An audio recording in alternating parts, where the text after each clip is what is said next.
Hello, and welcome to this quiet corner of the night, somewhere beyond the familiar stars. The universe is busy sending us visitors, questions, and long pauses filled with uncertainty. Tonight, we'll listen closely to one of those questions, an object drifting between the stars, briefly passing through our awareness, leaving behind debate rather than answers. In a calm, thoughtful conversation with astrophysicist David Kipping, we explore what science can and cannot say about such interstellar wanderers, about bold claims and careful skepticism, about comets, black holes, while distant missions, and the patient search for life beyond Earth. This is not a story of certainty, but of curiosity held gently, guided by evidence rather than excitement. If these quiet explorations bring you comfort or wonder, a soft like and an easy subscribe. Help others find this place too. For now, settle into the listening. The universe has a lot to say, and it speaks best when we slow down. The universe never stays still. It stretches quietly, widening the distances between stars, thinning the light as it travels, and within that slow expansion, strange visitors sometimes drift through our awareness, unexpected and fleeting, like something glimpsed out of the corner of the eye. One of those visitors has recently drawn a great deal of attention, not because it shines brightly or roars loudly, but because it refuses to behave exactly as we expect. This object, known gently among scientists as the third interstellar visitor ever confirmed, has stirred curiosity far beyond observatories and research papers. It moves unusually fast enough that, by earlier expectations, such an encounter should have been incredibly rare, the kind of thing you might imagine appearing once in a million years, if at all. And yet, within only a handful of years since humanity began seriously searching for these wanderers, 3 of them have already passed through our cosmic neighborhood. That coincidence alone feels enough to make people pause, to wonder if chance is telling us something more. Some voices have gone further, suggesting that speed and rarity together might hint at something artificial rather than natural. The argument sounds bold, even thrilling, especially when repeated far from the careful language of scientific journals. And when ideas like these escape into the wider world, they tend to grow wings. They circulate through podcasts, and social media, and late-night conversations, taking on a life of their own. What begins as a speculative question can quickly feel like an approaching certainty, especially when the unknown brushes so close to home. At the same time, there is the quiet backdrop of reality. Space science moves forward on finite resources. Even with a yearly budget measured in tens of billions of dollars, only a small portion is devoted to building the telescopes that actually watch the sky. Each new instrument is a patient investment, a promise that future eyes will see a little more clearly than the last. The excitement surrounding these discoveries often hides how carefully limited our view still is, how much we infer rather than observe directly. As interest swells, so does unease. Some people feel a shiver of fear when they hear talk of interstellar objects and alien technology. Others feel wonder. Within scientific circles, the mood is quieter, more measured. Curiosity, yes, but also restraint. The universe has surprised us before, many times, without ever needing to invoke visitors with intentions or designs. In the midst of all this, the conversation drifts naturally toward deeper mysteries. Black holes enter the picture, not as monsters, but as profound distortions of reality itself. They bend space and time so severely that familiar rules loosen their grip. From a distance, they feel almost like shortcuts written into the fabric of the universe. Places where time slows, stretches, and eventually seems to stop altogether. Imagining what it might be like to fall toward one stirs both dread and fascination. From the outside, an observer would never quite see the fall completed.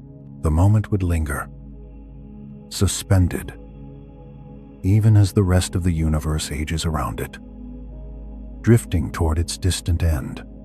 Thoughts like these naturally open the door to even larger ideas. The possibility that our universe might be one of many. That reality could be broader than the single expanse we inhabit.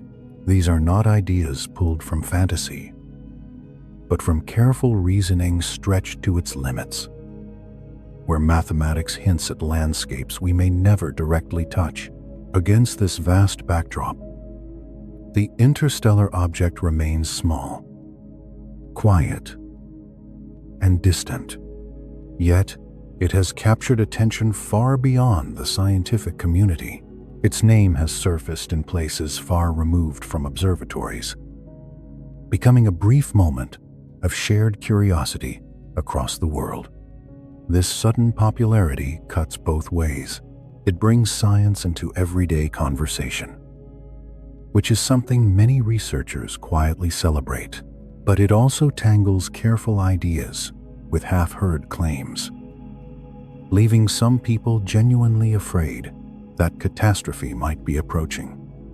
In truth, there is no sense of immediate danger.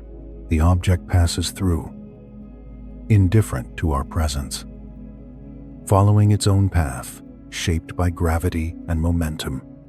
The anxiety surrounding it says more about us than about the visitor itself. Scientists continue to watch, to calculate, to compare possibilities, while gently urging calm. Panic offers no clarity. Patience does. To understand why this object matters at all, it helps to step back and see it as part of a larger pattern. These interstellar travelers are thought to be fragments from other star systems, debris left over from the chaotic birth of planets. When young stars form, they are surrounded by disks of dust and ice. Swirling and colliding, massive planets can fling smaller bodies outward, accelerating them until they escape their home systems entirely. Over billions of years, countless rocks and icy fragments are cast adrift, wandering the dark spaces between stars. Every so often, by pure chance, one of these travelers passes close enough for us to notice. The first confirmed example appeared only a few years ago, its name meaning messenger from afar, its shape inferred only from subtle changes in reflected light, seemed unusual enough to spark early speculation. Was it long and narrow, like a cosmic shard, or flat and wide, like a drifting pancake? We never saw it directly. We only watched how its brightness flickered as it tumbled through space. And from that gentle rhythm, tried to imagine its form. Discovering such objects is far from easy. They are small, dark, and fast. Against the vast blackness, they offer almost nothing to see. Unlike planets, which crawl slowly across the sky, these visitors streak through, leaving faint trails in telescope images. Astronomers learn to recognize those trails, to separate them from stars and planets, and then to trace their paths backward and forward, calculating whether they belong to our solar system or arrived from beyond. So far, 3 such visitors have been confirmed. 2 behave like comets, icy bodies that release gas and dust when warmed by the sun. The other appeared more rocky, lacking the familiar plume of vapor.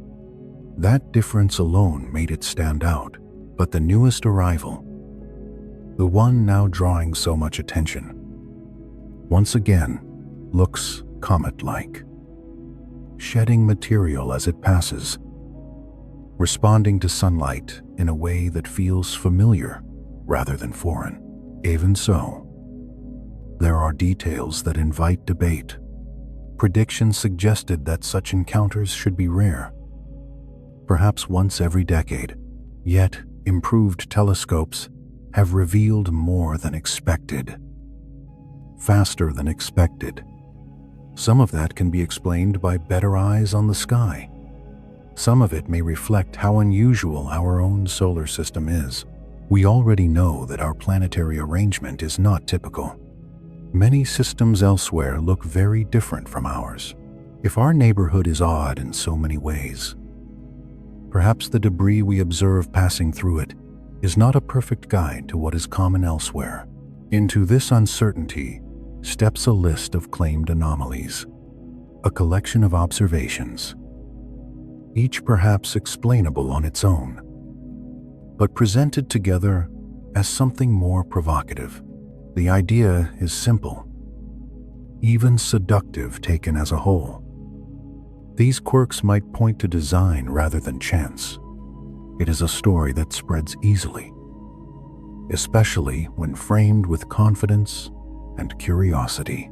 At the moment, the object itself slips from view, passing behind the bright veil of the sun, beyond the reach of direct observation. Data must wait, measurements pause, and in that quiet gap, attention naturally turns inward, toward arguments, lists, and careful interpretation.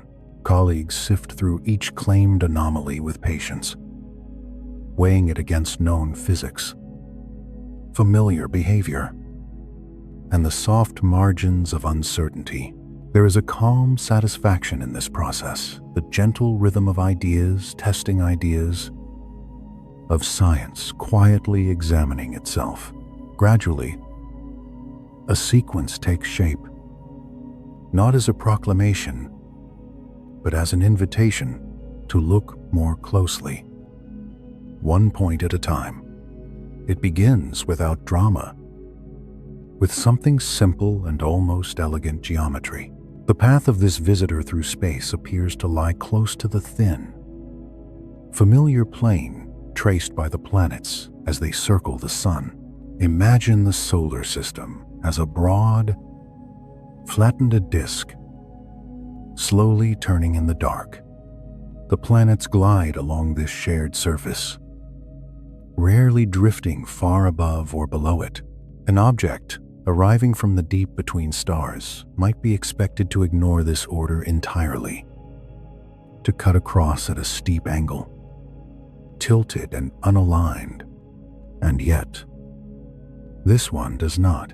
Its trajectory hugs that planetary plane, close enough that some estimate the odds as only a few percent, a small detail, perhaps, but one that quietly asks to be noticed. When translated out of technical language, that does sound unusual. Space itself does not prefer up or down.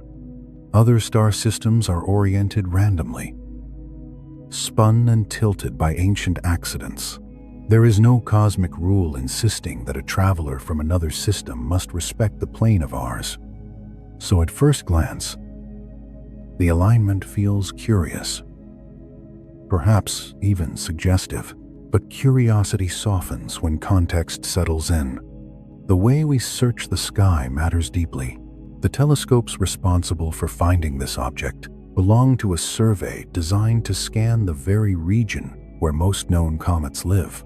That flat disk, the ecliptic, is where debris naturally gathers. And so that is where human attention lingers longest, the skies above and below. The far northern and southern reaches, relative to the solar system's plane, receive far less scrutiny. When we find something where we look most often, it may say more about our habits than about the object itself. This is a quiet bias, not a deception. Simply the natural consequence of limited time and focused instruments. When astronomers spend more nights staring along the planetary plane, discoveries there become more likely. From this perspective, the alignment loses some of its mystery. It becomes plausible, even expected, rather than extraordinary.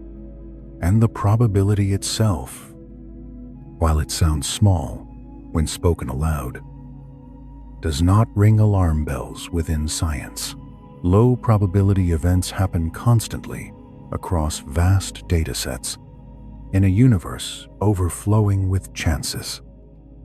A few percent outcome does not demand an extraordinary explanation. Natural objects can and do arrive at unlikely angles from time to time. This point alone, taken by itself, does not push the mind toward alien craft. It simply invites patience, which is why the list continues. The next feature draws the eye more strongly. Observations showed something that looked like a tail pointing the wrong way. A feature called, almost playfully, an anti-tail. Most people are familiar with comets as glowing travelers trailing long, luminous streams behind them, always pointing away from the sun. That direction feels intuitive. Heat and light push material outward, sculpting a graceful arc that stretches across the sky. Seeing something that seems to defy that pattern can feel unsettling. To understand it, it helps to remember what a comet truly is. At heart, it is a mixture of ice and dust, a frozen relic from an ancient time. As it approaches the sun, warmth seeps in, and volatile materials begin to escape. Water vapor, carbon dioxide, carbon monoxide, and other gases spill outward, forming a hazy envelope around the core. This cloud is called a coma, the temporary atmosphere born of sunlight. The solar wind then presses against this expanding cloud, sweeping material away and shaping the familiar tail. But distance matters. When a comet is still far from the sun, beyond the orbit of Mars, the solar wind is faint. It is less like a roaring blast and more like a gentle breath. Material still escapes from the sunlit side, because that side is warming and releasing gas. But there is little force to carry it backward. The result can be an accumulation of material on the side facing the sun, an illusion of a tail pointing inward rather than outward. This phenomenon is not new. A handful of comets observed in past decades have displayed similar features. They were strange at first glance, but ultimately understandable within known physics. What makes this case feel special is not its uniqueness, but the attention it has received. Normally, comets at such distances are dim and overlooked. This one, however, became famous early, prompting astronomers to observe it far sooner and far more intensely than usual. Seen through that lens, the anti-tail becomes less mysterious. It is the natural result of gentle heating without strong solar wind, of material drifting lazily rather than being swept away. As the object moves closer to the sun, the familiar outward tail begins to emerge as well. And in fact, both features can coexist for a time. The idea that this behavior signals artificial design begins to feel strained. If one pauses and asks what purpose such a feature would serve on a spacecraft, the notion grows vague. Natural explanations fit comfortably, without requiring intention or engineering. All the while, it is important to remember how little we truly see. The solid core of the comet, its nucleus, remains hidden beneath layers of gas and dust. Telescopes do not capture a clear, textured surface. They capture glowing clouds, luminous smudges shaped by light and motion. Even the most powerful observatories, including those orbiting above Earth's atmosphere, reveal only indirect evidence. Images taken by space-based telescopes and ground-based observers alike show the same story: a bright coma. Extended features shaped by sunlight. Nothing resembling rigid structure. Amateur astronomers with sufficiently large instruments can capture these views as well, adding to the collective record. Each image reinforces the same impression. This is not a silent machine slipping through space. It is a messy, active body shedding material as it warms. Spectroscopy adds another quiet layer of reassurance. When the comet's light is spread into its individual colors, thin, dark gaps appear where certain wavelengths are absorbed. Those absences speak softly but clearly, tracing the chemical signatures of familiar molecules: water vapor, carbon dioxide, carbon monoxide. These are the same companions seen again and again in comets native to our own solar system. Nothing exotic, nothing out of place. Taken together, the picture grows steadier, an icy body rich in volatiles, warming as it nears the sun, releasing gas in patterns long understood. What once seemed unusual begins to relax when seen through distance. Observation bias, and the simple, patient physics of heat and motion. And yet, the examination does not stop here. There are still more entries to consider, each waiting calmly for the same measured attention. One of the next questions rests on two quantities that feel reassuringly solid until they are placed side by side: mass and speed. The suggestion is that this object carries an unusually heavy core while also moving faster than earlier interstellar visitors. Weight and velocity, combined this way, can sound unsettling, as though scale and motion have joined forces to defy expectation. The odds assigned to such a pairing are described as extremely small, a fraction of a percent. And it is easy to understand why this particular claim lingers in the mind a little longer than the rest.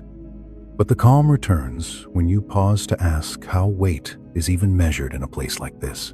In astronomy, mass is usually revealed through gravity. A planet's weight shows itself by how its moons move, tracing steady paths that can be timed and measured. Mars gives up its mass through the quiet dance of its small moons, Phobos and Deimos, their distances and periods whispering numbers to anyone patient enough to listen. This method is clean and reliable, grounded in laws that have held firm for centuries. A lone comet offers no such convenience. Nothing circles it. It does not tug noticeably on planets or the sun. Its gravity is far too weak to leave an obvious mark. Without something orbiting it, its mass becomes an inference layered upon inference. The approach taken here tries to estimate weight indirectly, by measuring how much material the object is shedding as it warms. Light absorbed and re-emitted by escaping gases can hint at how much matter is leaving. And from there, one can attempt to work backward toward the total mass. This is delicate work. It depends on detailed assumptions about how ice sublimates, how different molecules behave under sunlight, how porous the surface might be, how heat flows through layers that cannot be seen. Small changes in those assumptions ripple outward, turning modest uncertainties into large disagreements among planetary scientists. Those who spend their careers thinking about comets as physical objects rather than distant points of light. There is deep skepticism toward such back-of-the-envelope estimates. Many simply do not accept the claim that the object is anywhere near that massive. Some suspect it could be far lighter, well within the expected range. Here, expertise matters. Calculating the mass of a comet is not a generic astronomical task. It is a specialized craft.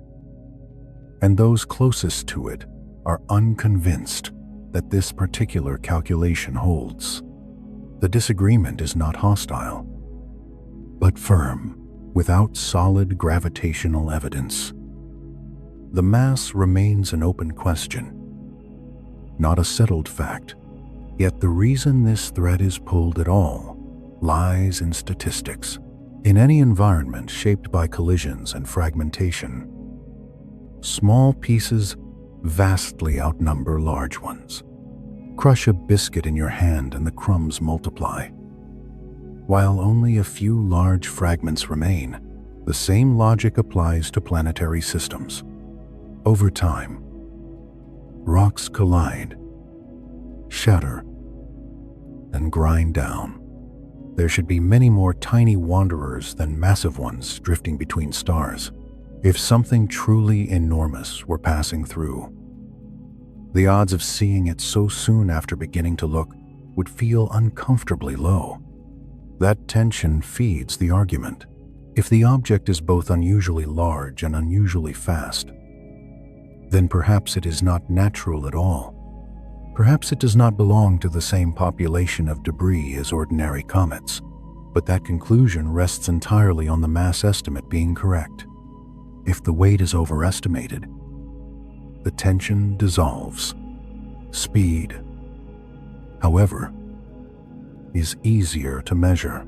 This object entered the solar system moving far faster than typical debris, roughly twice or even 3 times the usual velocities seen for comets bound to the sun. That speed suggests a long, wandering history over billions of years. An interstellar traveler can pass near many stars, each encounter offering a gentle gravitational nudge, a cosmic slingshot that adds a little more energy. Over time, those small boosts accumulate, leaving the object racing through space. In this sense, velocity becomes a rough clock. Faster often means older, not in a precise way, but statistically, an ancient traveler has simply had more opportunities to be accelerated. If that logic holds, this object could be far older than the solar system itself, perhaps having drifted through the galaxy for more than half the age of the universe. Such an age is not measured directly, only inferred, and always with humility. But it places the object in a deep, slow story that began long before Earth formed. Thinking about age on this scale naturally leads outward. Our galaxy itself is ancient, assembled over nearly the entire history of the universe. It is not a fixed thing, but a living structure, growing by absorbing smaller neighbors, reshaping itself through gravity's patient pull. Even now, it carries companions, small satellite galaxies that will one day be drawn in. Farther still, a much larger neighbor approaches, destined to merge with us billions of years from now. When galaxies meet, they do not collide like solid objects. The spaces between stars are too vast. They pass through each other like ghosts, their gravitational fields stirring long arcs and streams, eventually settling into a single, larger form from within. The event would feel strangely calm. The sky would change, filled with stretched light and broken spirals, but the ground beneath would remain still. All of this unfolds on timescales so long that they blur the meaning of age itself. The sun will not last to see such events. Neither will anything familiar to us now. Yet these distant futures remind us that motion, merger, and transformation are the natural state of the cosmos. Beyond our galaxy, the universe stretches farther still. We see only as far as light has had time to travel, limited by the universe's own age and by the expansion of space. The most distant light we observe comes from the earliest stars and galaxies, their glow stretched thin by billions of years of cosmic growth. No matter how powerful a telescope becomes, there is a boundary beyond which observation cannot pass. This is where instruments like the James Webb Space Telescope come quietly into the story, designed to capture the faintest whispers of ancient light.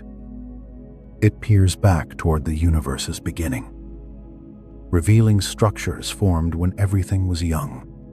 Its success was never guaranteed, packed tightly for launch, folded and compressed. It relied on hundreds of precise movements, unfolding perfectly in the cold of space. Unlike earlier telescopes, it cannot be reached by astronauts. It lives far beyond the moon, alone, designed to work without touch or repair. The risk was immense. Years of effort were bound together, resources committed, other ambitions quietly set aside, all converging on a single machine. For decades, astronomers waited with a mix of hope and unease, knowing that one failed mechanism could end the dream entirely. That it worked at all feels almost miraculous, not because it defied physics, but because it honored patience, discipline, and careful engineering at every step. In the end, all these threads, mass and speed, age and distance, uncertainty and ambition, coil around the same quiet truth. The universe is vast, subtle, and often counterintuitive, but it rarely demands extraordinary explanations when ordinary physics, applied with care, still holds. The questions remain open, the list unfinished, and attention naturally drifts forward, ready to settle on whatever point comes next. That sense of risk does not vanish so easily. The thought of placing so much of science's hope into a single instrument still lingers, like a breath held a little too long. If that basket were to break, the loss would echo across decades of inquiry. And yet, alongside this fragility, there has always been something else, a quiet abundance of parallel ideas, alternative paths, and new ways of looking at the universe, reminders that curiosity itself is never confined to one tool, one moment, or one fragile success. Some of those ideas lean toward smaller, more focused telescopes, each tuned to a particular kind of light, not one giant eye, but many specialized ones, each listening to a different voice in the cosmic choir. Among the most compelling of these visions is a telescope designed not just to infer planets, but to photograph them directly. Worlds like our own, fully formed, long past their violent beginnings. James Webb can glimpse planets when they are young and blazing, glowing with the heat of their birth, but a calm, mature, Earth-like world, quietly circling its star, hides too well for Webb's gaze. To see such a planet clearly would require a telescope built with extraordinary precision, one whose sole purpose is to block the glare of stars and reveal the faint reflections of distant worlds. A telescope like that would not just show planets, but offer subtle hints of atmospheres, climates, perhaps even conditions friendly to life. Other proposals look in entirely different directions, toward wavelengths far removed from the gentle light our eyes evolved to see. X-rays, for instance, open a window onto the most extreme events in existence. Where James Webb listens to warmth and ancient glow, X-ray telescopes listen to violence and speed. They reveal black holes feeding, stars tearing each other apart, galaxies blazing at their cores. These are places where matter is pushed to its limits, where gravity tightens its grip until space itself seems strained. The difference comes down to energy. Light carries energy in packets, and the shorter the wavelength, the more intense that energy becomes. Long wavelengths, like infrared, speak of warmth, of dust, of slow processes unfolding over time. Short wavelengths, like X-rays, are born only in chaos collisions, explosions, matter falling helplessly into deep gravitational wells. To look in X-rays is to witness the universe at its most extreme, stripped of softness. Each telescope, then, answers a different question. James Webb was never meant to be a hunter of life or a cataloger of planets. Its purpose was older and deeper, to see the first light that ever existed.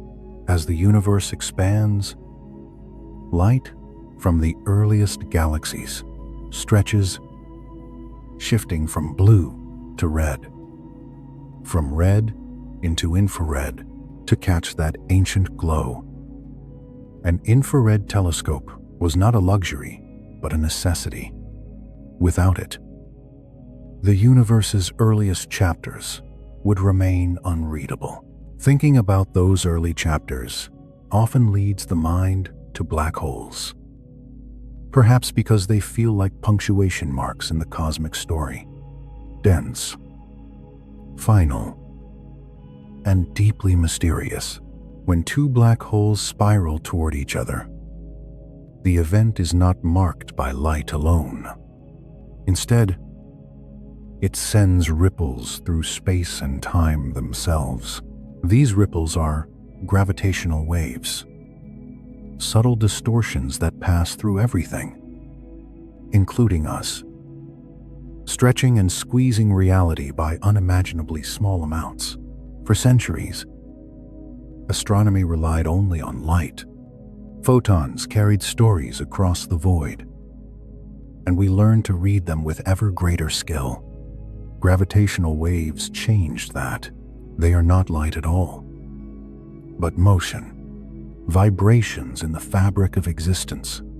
Instruments like LIGO do not see these events, they feel them, and through that feeling, they have already detected hundreds of black hole mergers, each one a distant echo of massive objects colliding in silence. There is something almost intimate about that idea, hearing the universe rather than seeing it.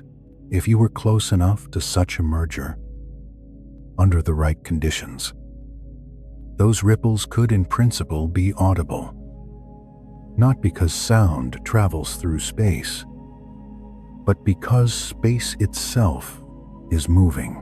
It compresses and relaxes, much like air does when sound passes through it. In that sense, the universe is not silent.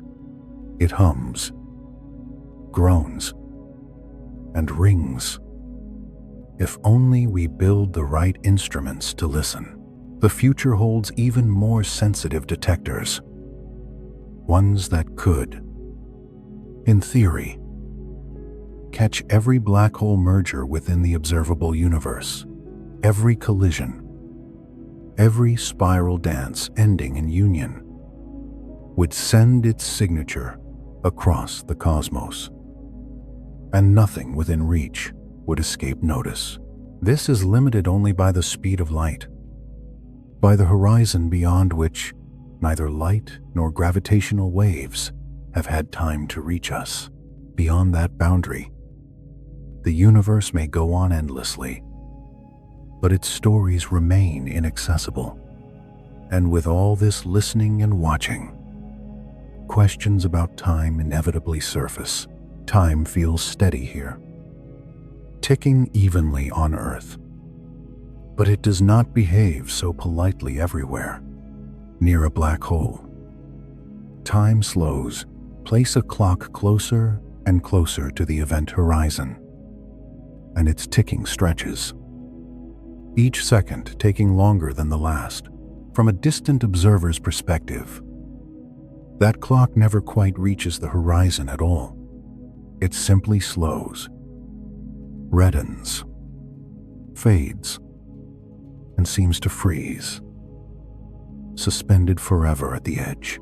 From the perspective of the falling clock, however, nothing unusual happens.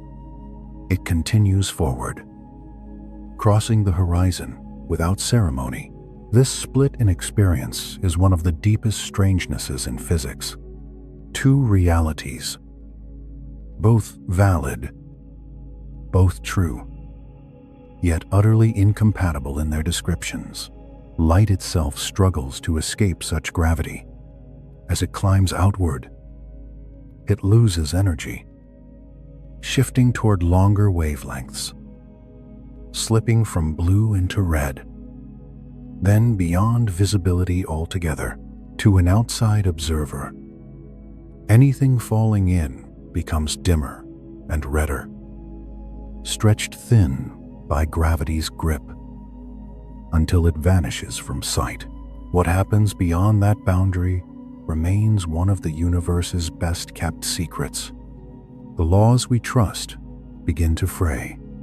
Equations point in directions we cannot yet follow. It is here that imagination brushes against science, where speculation is tempered by humility.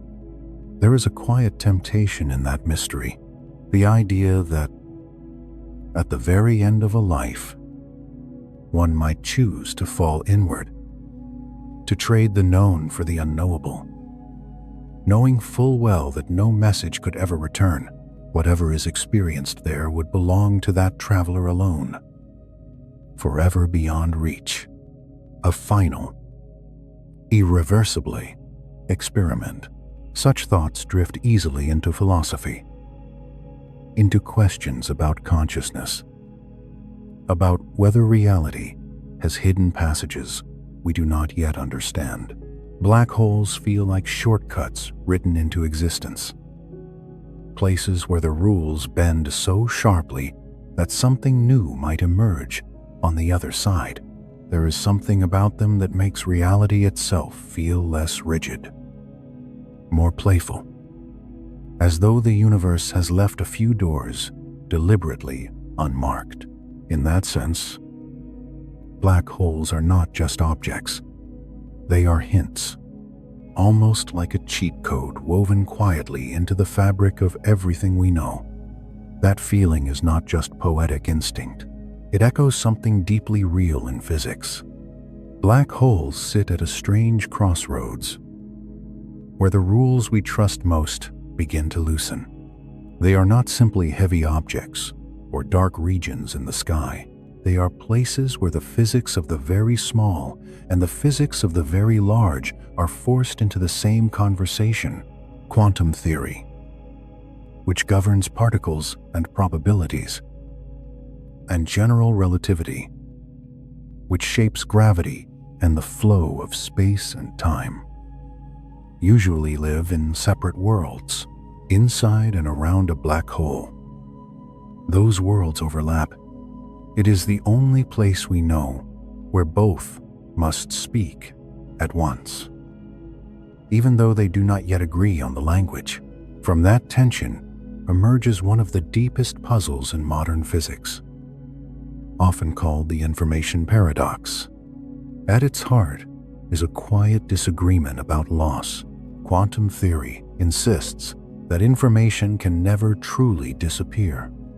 Every process, no matter how chaotic it looks, should, in principle, be reversible. If something breaks apart, the story says it could always be put back together.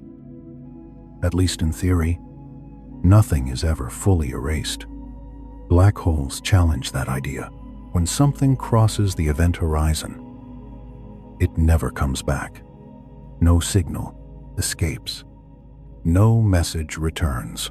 From the outside, it appears that whatever fell in is gone forever, along with every detail that once defined it. If that were truly the end, then information would be destroyed, and quantum theory would be wrong in a very fundamental way. That contradiction has unsettled physicists for decades. One possible resolution comes from an unexpected place. Stephen Hawking showed that black holes are not completely black through subtle quantum effects near the event horizon. They can slowly lose energy. Space, even when it seems empty, is alive with tiny fluctuations. Pairs of particles briefly appear and vanish, borrowing energy for the briefest moments before canceling each other out near the edge of a black hole. This delicate balance can be disturbed. One particle may fall inward while its partner escapes. When that happens, the black hole loses a tiny bit of mass over unimaginable stretches of time. This process continues, and the black hole gradually evaporates. This radiation is faint, beyond description, far weaker than anything we could detect from stellar black holes today. But its existence changes the story. Black holes are no longer eternal prisons. They are temporary, slowly fading back into the universe that formed them. And if they evaporate, then the question returns in a new form. Where does the information go? Does it leak out encoded in that faint radiation, scrambled but preserved, or does it vanish at the end, taking its secrets with it? Time adds another layer of strangeness. Near a black hole, clocks behave differently depending on where they are placed. A clock far away ticks normally. A clock closer to the event horizon slows. To a distant observer, it never quite reaches the edge at all. It appears frozen, stretched in time, its light growing redder and dimmer until it fades from view. From the perspective of the falling clock, however, time flows smoothly. It crosses the horizon without pause. Both descriptions are correct, even though they cannot be reconciled in a single picture. This splitting of perspectives echoes another famous puzzle from quantum theory, one that questions what it means for something to exist in only one state. In that thought experiment, a system can exist in multiple possibilities at once until it is observed. Extend that idea far enough, and reality itself begins to branch. Every possible outcome unfolds, each in its own version of the universe. This view suggests that the universe is not a single, unfolding story, but an ever-growing collection of parallel narratives. In that picture, every choice, every chance event leads to a quiet separation. Worlds that can no longer interact drift apart, each carrying its own version of events. The number of such realities multiplies rapidly, branching again and again with each moment. It becomes difficult to even imagine the scale of it. The countless versions of familiar scenes playing out side by side, unseen and unreachable. Some thinkers have taken this idea further, exploring what it might mean for personal experience. Consciousness, after all, is continuous. It does not experience its own absence, if awareness can only ever follow paths where it continues. Then, strange conclusions begin to appear in an immense landscape of possibilities. Awareness would always find itself in the branch where it survives. Even if those branches are rare, over time, that could lead to experiences that feel increasingly improbable. Survival stretching on while the world around grows more fragile. This is not offered as advice or expectation, but as a philosophical tension that arises when quantum ideas are pushed to their limits. Many physicists are uncomfortable with it, seeing it as a sign that our understanding is incomplete, that something essential is missing from the picture. Others accept it as a strange but consistent consequence of the equations as they stand. What makes these ideas unsettling is not just their technical difficulty, but what they suggest about meaning. If every possibility unfolds somewhere, what gives weight to any single life, any single choice, if time never truly ends for consciousness? Does that drain urgency from the moments we live now, or does the finiteness we experience here, in this branch, give life its shape and texture? These questions drift naturally toward older human reflections. The idea of an endless existence can sound comforting at first, but without change, without limits, even joy risks becoming flat. Meaning often arises from contrast, from the knowledge that moments pass and cannot be reclaimed.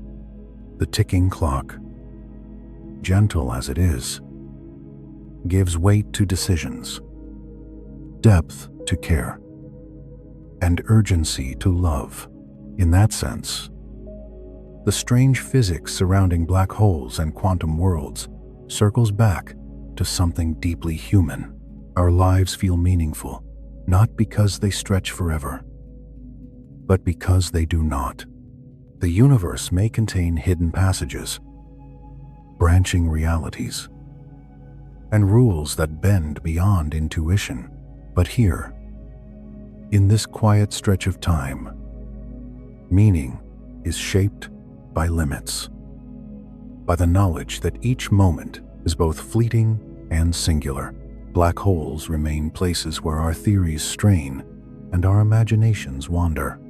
They hint that reality is richer than it appears, that the fabric of existence has folds we have not yet learned to smooth out, whether they hold answers to time, information, or the deepest structure of the universe.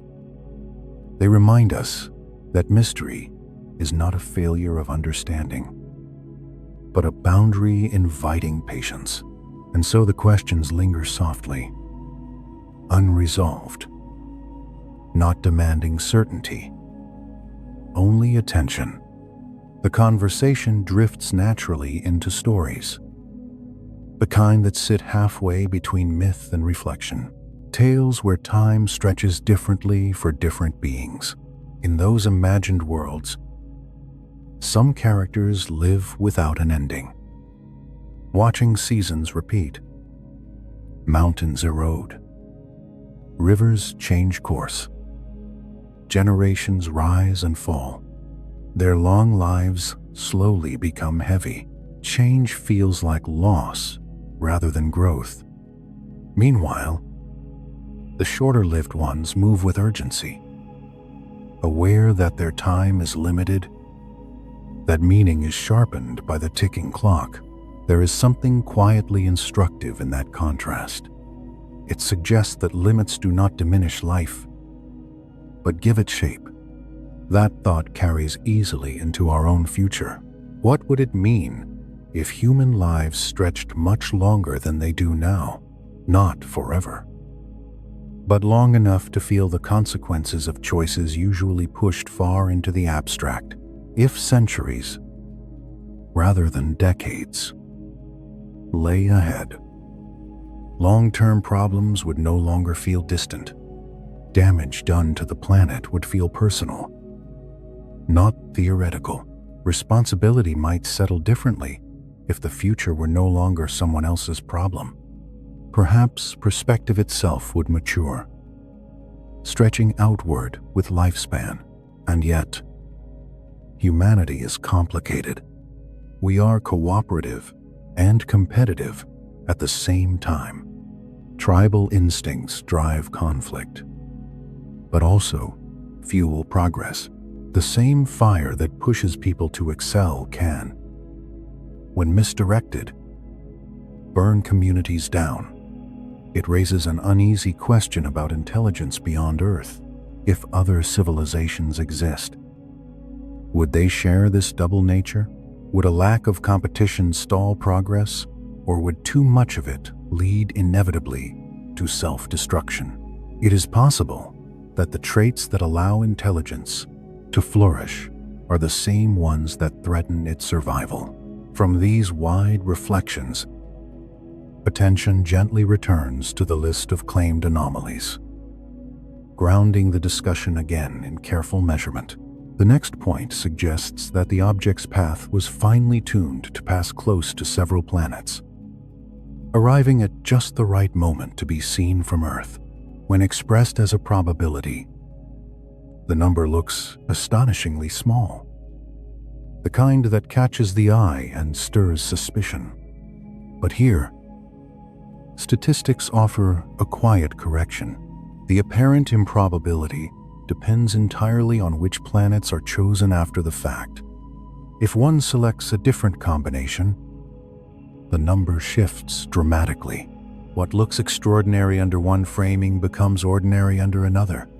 This is not a revelation of hidden design, but a lesson in how easily numbers can be shaped by choices made downstream. In science, this practice has a name, and it is treated with caution precisely because it can make mundane events appear miraculous. Probability, when handled without care, becomes a mirror that reflects our expectations rather than reality. Add enough conditions together, and almost anything can be made to seem vanishingly rare. This is why such statistical arguments are viewed skeptically. A truly compelling anomaly would not just be unlikely, it would be unnatural. It would violate behavior we understand well. A sudden stop in space, a sharp turn without cause, something that refuses to fit within known physics. Nothing like that is observed here.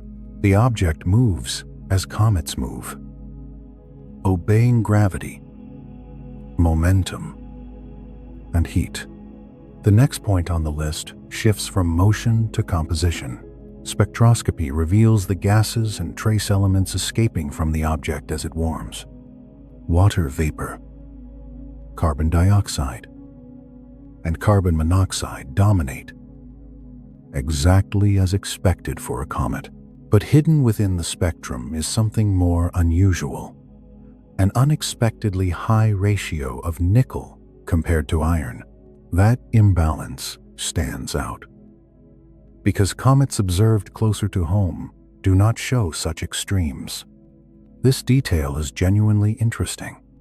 It does not dissolve as easily as some of the others.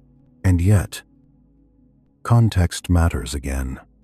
This object was observed unusually early, far from the Sun, at a stage when most comets are simply ignored.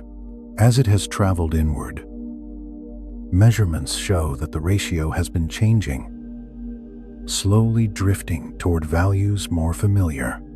The further it moves along its path, the less strange it appears. What looked extreme at first may simply reflect a phase of activity we rarely witness. There is also the question of comparison. This object did not form here. It came from another star system entirely. Expecting its chemistry to mirror the debris of our own neighborhood assumes a uniformity the universe rarely delivers. Exoplanets already show us that planetary systems can be wildly different from our own. There is no strong reason to believe their comets should be any less diverse. And this is where a subtle clarification becomes important. When we speak of this visitor as interstellar, we mean it traveled between stars, not between galaxies. It was born under a different sun, in another planetary system, within the same vast galaxy we inhabit. It is a foreigner, yes, but not a messenger from beyond the Milky Way. It wandered through the dark spaces separating stellar families, carrying with it the quiet chemistry of its birthplace. Seen this way, its differences feel less like signals and more like accents, variations shaped by another environment, another history. As the list continues, each anomaly invites the same gentle question: is this truly beyond nature, or simply beyond our limited familiarity? The idea of an object arriving from another star naturally invites a quieter question. How does anything ever leave its birthplace in the first place star? Systems feel stable when we picture them. Planets circling patiently. Debris settled into familiar paths. But beneath that calm picture, gravity is constantly negotiating, tugging and reshaping trajectories over immense stretches of time. Even our own solar system likely began in a more crowded, restless state when it was young. Simulations suggest there may have been an extra giant planet, similar in nature to Uranus or Neptune. In those early days, the giant planets jostled one another, their gravitational fields overlapping and amplifying. In many simulated histories, one of those ice giants is flung outward, slowly but decisively escaping the sun's grip.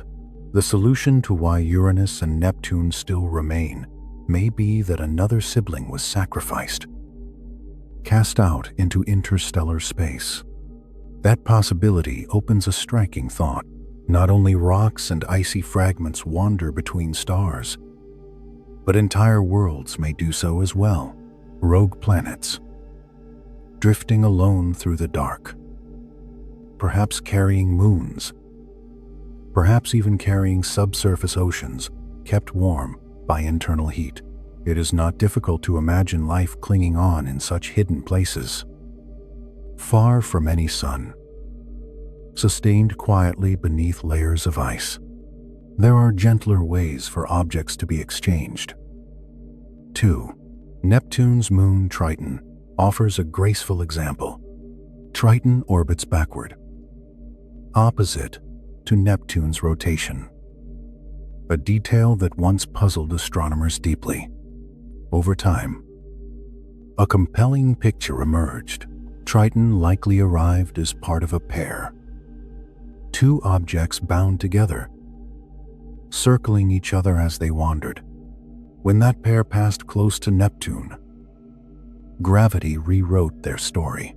One object slowed just enough to be captured, becoming a moon. The other was flung away, accelerated and released, destined to roam the galaxy. A simple encounter, timed just right, can turn a companion into a satellite and a partner into a traveler. Something like this may have happened countless times across the galaxy. Objects approach, exchange energy, and depart. Nothing about it requires intention or design, only time, gravity, and patience. These departures unfold slowly, even once an object is no longer bound to its star. It drifts outward at speeds that feel glacial by human standards. At those velocities, reaching the nearest star can take tens of thousands of years. But the galaxy is old, unimaginably old, and it offers more than enough time for such journeys to unfold. From wandering rocks, the mind drifts naturally toward wandering life. Closer to home, curiosity often turns to the giant planets and their moons. Jupiter itself offers no solid surface, only deep, crushing layers of gas. Any life there would need to float, suspended in clouds, enduring fierce winds and radiation. The idea is not dismissed outright, but it demands several unlikely steps all at once. Venus has drawn similar speculation. Its surface is brutally hot, far beyond what life as we know could tolerate, yet higher in its atmosphere. There exists a narrow layer where temperatures and pressures briefly resemble those on Earth.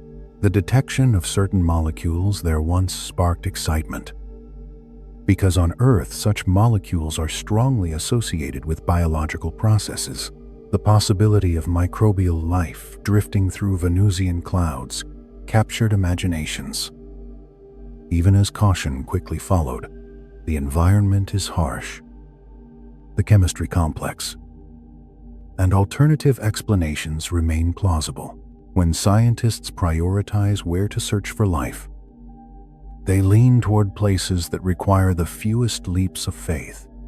Moons like Europa and Enceladus quietly rise to the top of that list. Beneath their icy shells lie vast oceans of liquid water, warmed by tidal forces, laced with organic molecules. On Earth, water and life are inseparable companions. Finding a deep ocean elsewhere feels like following a familiar trail rather than inventing a new one.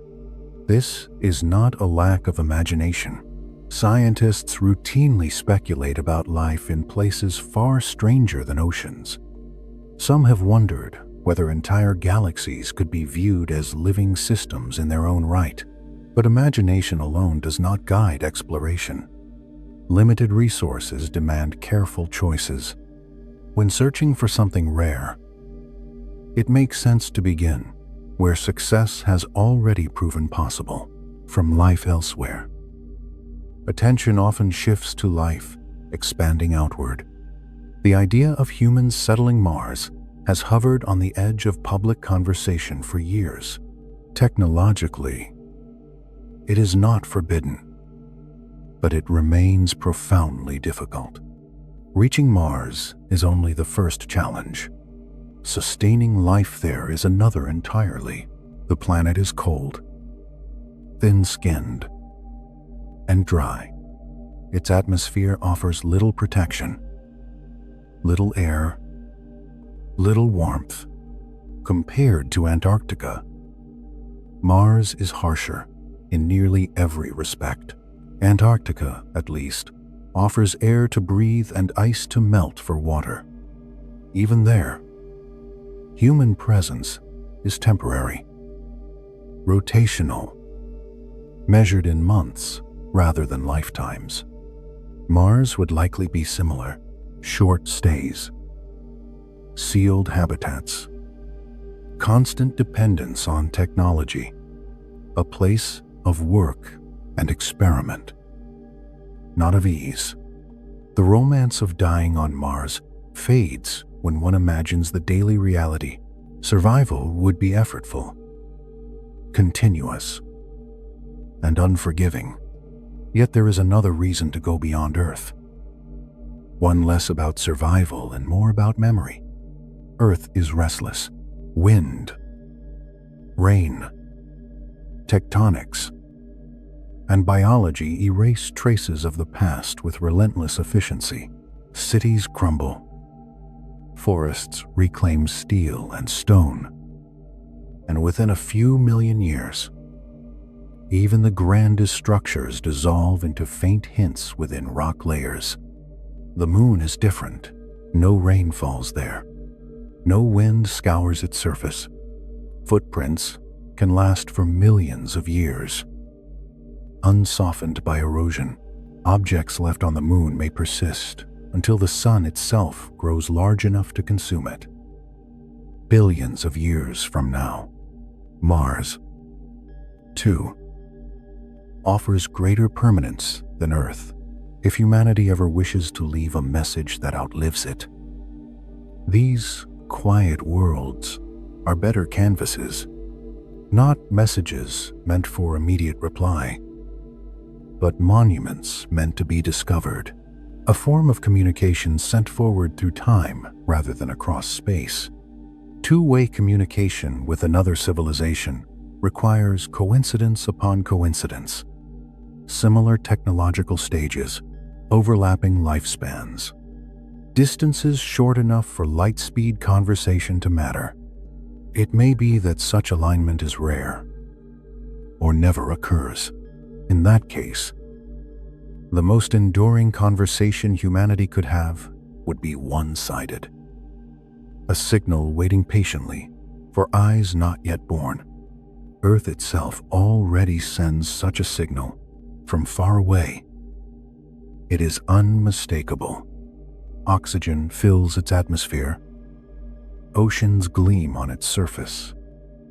Continents shift beneath clouds. These features speak of active chemistry and abundant life, even across the galaxy. A sufficiently advanced observer could recognize Earth as special, a place where something complex is happening.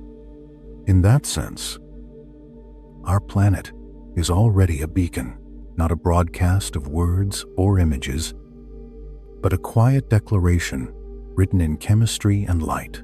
Anyone looking closely enough would see it and know that here, at least for a while, the universe learned to wonder about itself. If you imagine arriving here from far away, drifting in as a quiet visitor between the stars, Earth would likely glow with a particular kind of invitation, not because of its mountains or its oceans alone, but because of something invisible that wraps the planet like a breath oxygen. To a distant observer, oxygen is not just a gas. It is a story written into the atmosphere. On Earth, oxygen does not arise easily. It is not something rocks produce on their own, nor something volcanoes readily supply in abundance. Here, it is born almost entirely from life itself, from the slow, patient work of photosynthesis, long before forests and animals existed. Simple microbes learned how to drink sunlight and release oxygen as a byproduct. That innovation took time, billions of years of quiet trial and error. For most of Earth's early history, life remained simple, hidden in oceans and sediments, feeding on chemical imbalances rather than light. Only after oxygen began to accumulate did a new kind of possibility open. With oxygen available, cells could harvest energy far more efficiently. Structures became more complex. Cells developed internal compartments, becoming what we are today, eukaryotic life. From there, the path toward multicellular organisms unfolded slowly but steadily. Animals appeared, ecosystems deepened, complexity layered itself upon complexity.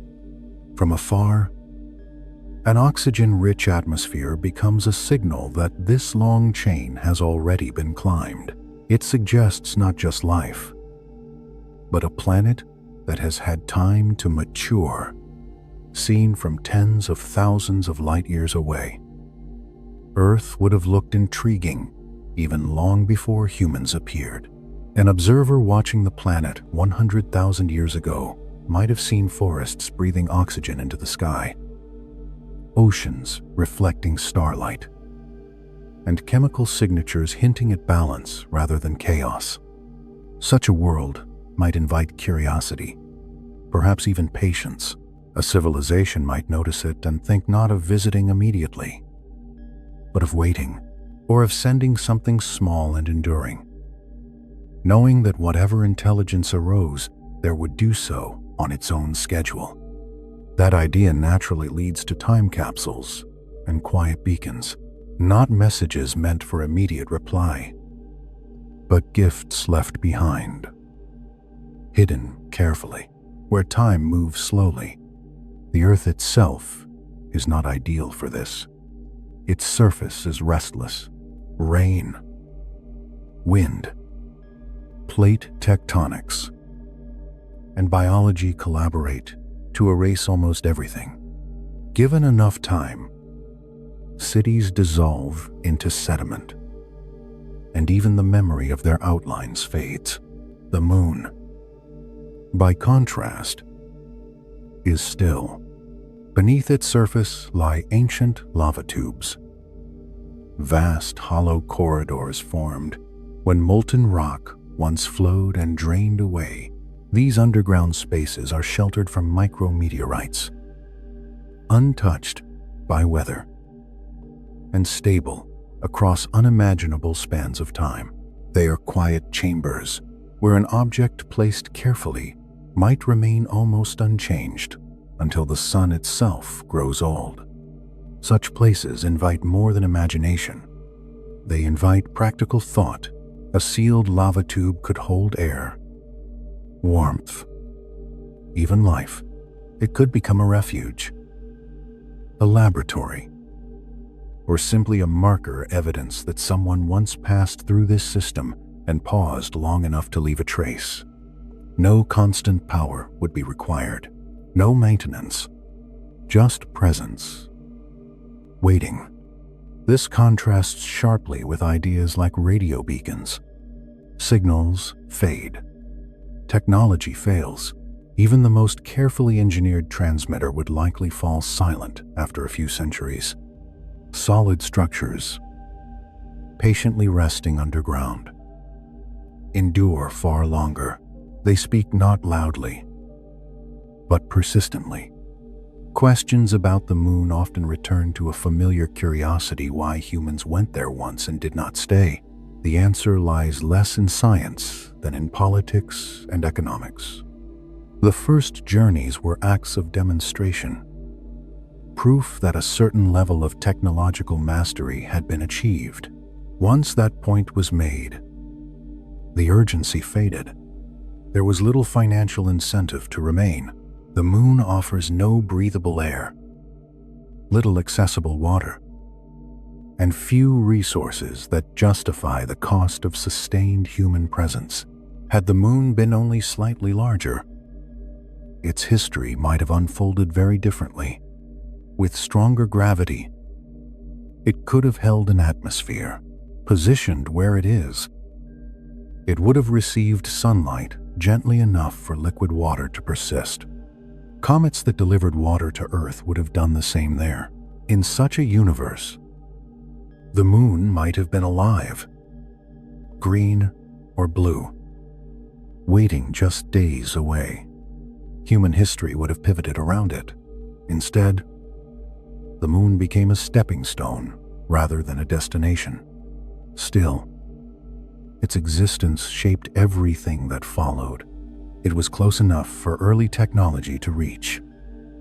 Challenging but not impossible, it taught humanity how to leave its cradle. Beyond it lies Mars. Harsher, but still approachable. Another lesson waiting further along the path. The moon's lava tubes remain unexplored, but not forgotten. Engineers have imagined robotic explorers that could descend steep openings, crawl like serpents through the darkness, and map these hidden spaces. Such missions are difficult, but not out of reach. Somewhere, plans are already forming, sketches quietly turning into hardware. Exploration today is rarely a solitary effort. Modern space science is deeply collaborative, built from components designed in different countries, launched by others, and operated by teams spread across continents.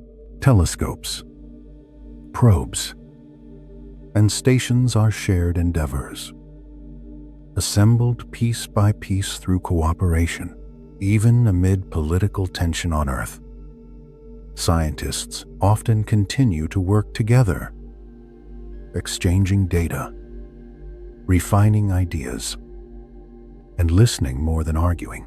Nowhere is that spirit clearer than in orbit, where astronauts from different nations live side by side, suspended above borders that mean nothing from that vantage point. Those selected for such missions are chosen not only for skill, but for temperament.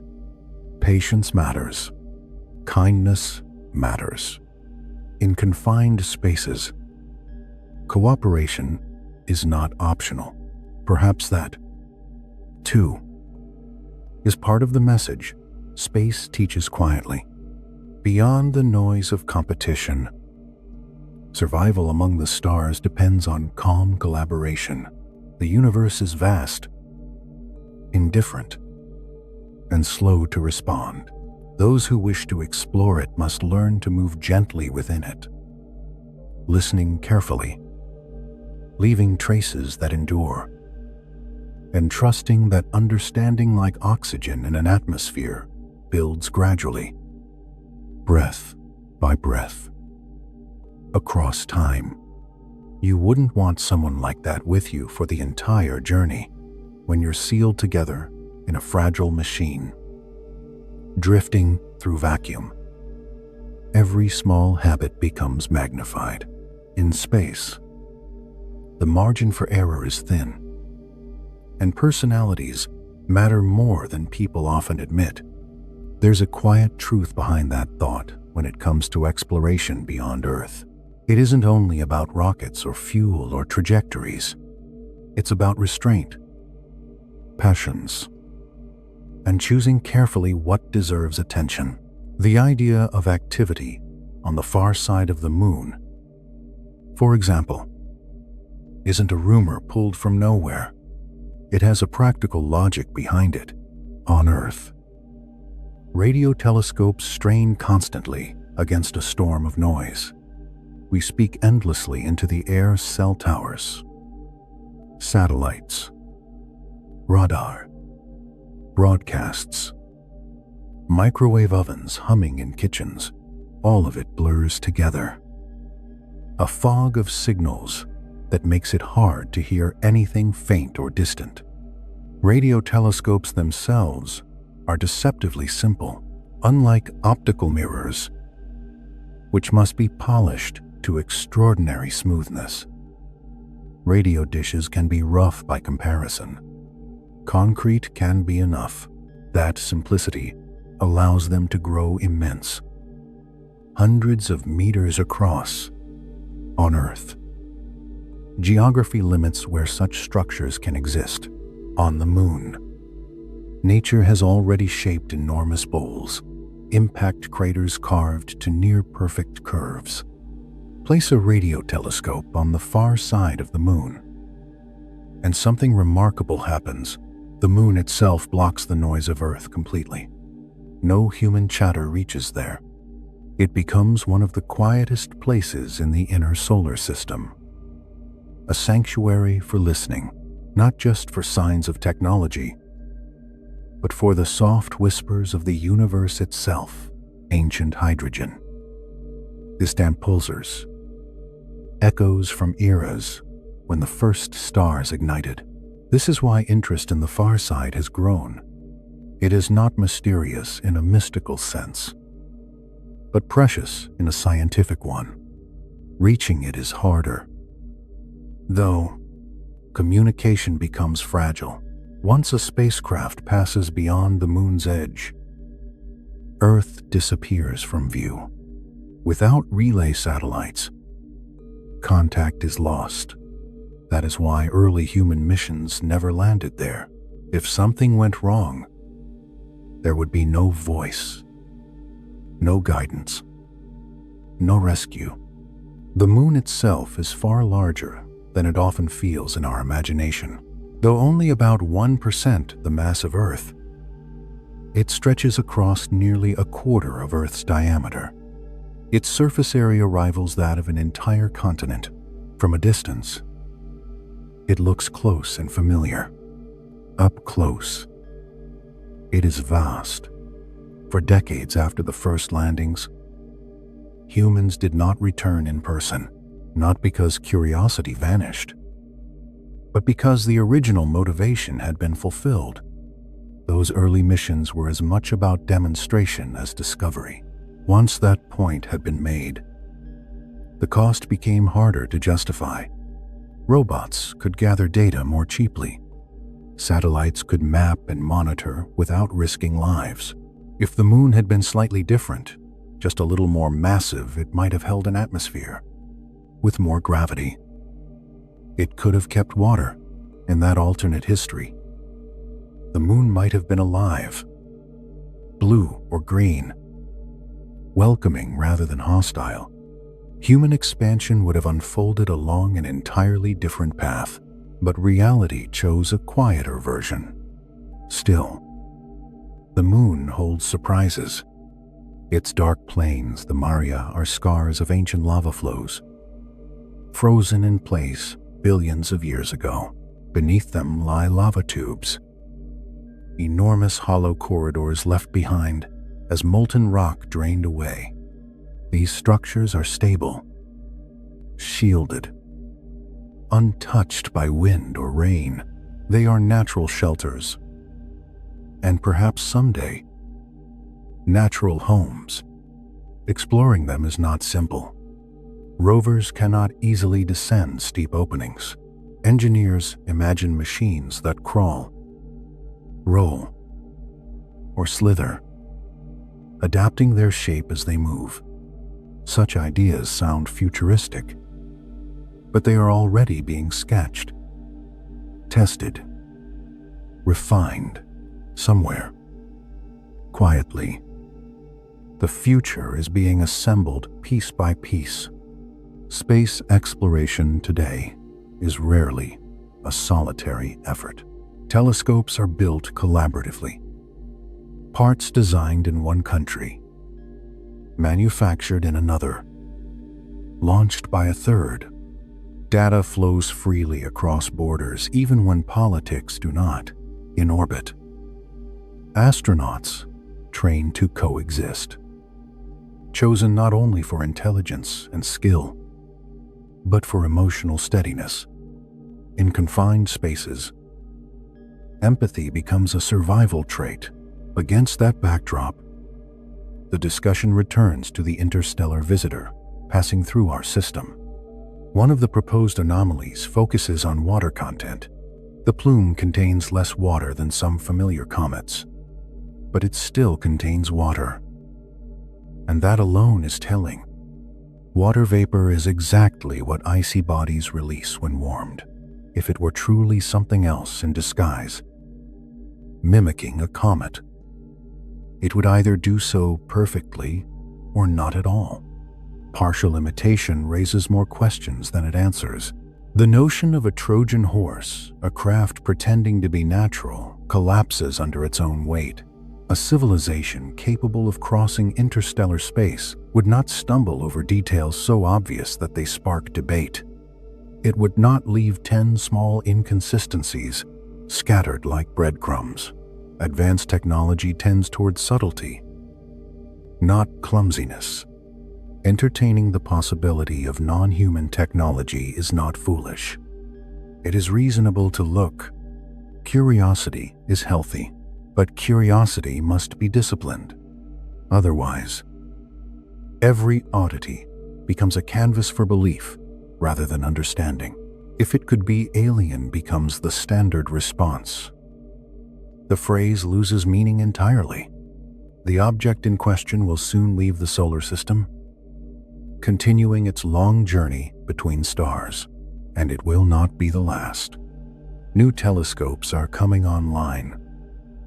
Instruments designed to detect these visitors routinely. What feels extraordinary now will become familiar. The novelty will fade, replaced by context. That is not a loss. It is progress. Each of these objects is a fragment of another world, shaped around a different star. They are messengers in the truest sense, not carrying intent, but carrying information. Their chemistry, structure, and history tell stories about places we may never reach directly. Imagine intercepting one, not with people, perhaps, but with machines. A rendezvous, a gentle landing, a scoop of material returned to Earth. In laboratories, scientists would examine it grain by grain. Minerals unfamiliar, isotopes arranged differently, a geology written under a different sky, and maybe, buried deep within, something more. Not technology, not intention, but life simple, ancient, resilient, microbes preserved in ice, protected from radiation by layers of rock, life that arose elsewhere, independently, quietly. This is not speculation pulled from fantasy. We already study rocks from Mars without ever having stood there. Meteorites blasted free by impacts cross space and land on Earth. Especially easy to find in Antarctica, where dark stones stand out against ice.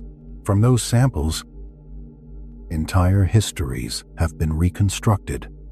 Interstellar objects offer the same gift. Scaled up, they solve the travel problem for us. The universe does the delivery. That is why these visitors matter. Regardless of whether they are artificial or natural, to frame them only as potential threats or disappointments misses the deeper truth. They are invitations to learn, to compare, to understand that our solar system is not the template, but one example among many. Calling something alien too quickly risks flattening wonder into spectacle. When the label fails, interest collapses, but the real miracle remains untouched, a piece of another star system, passing through our own.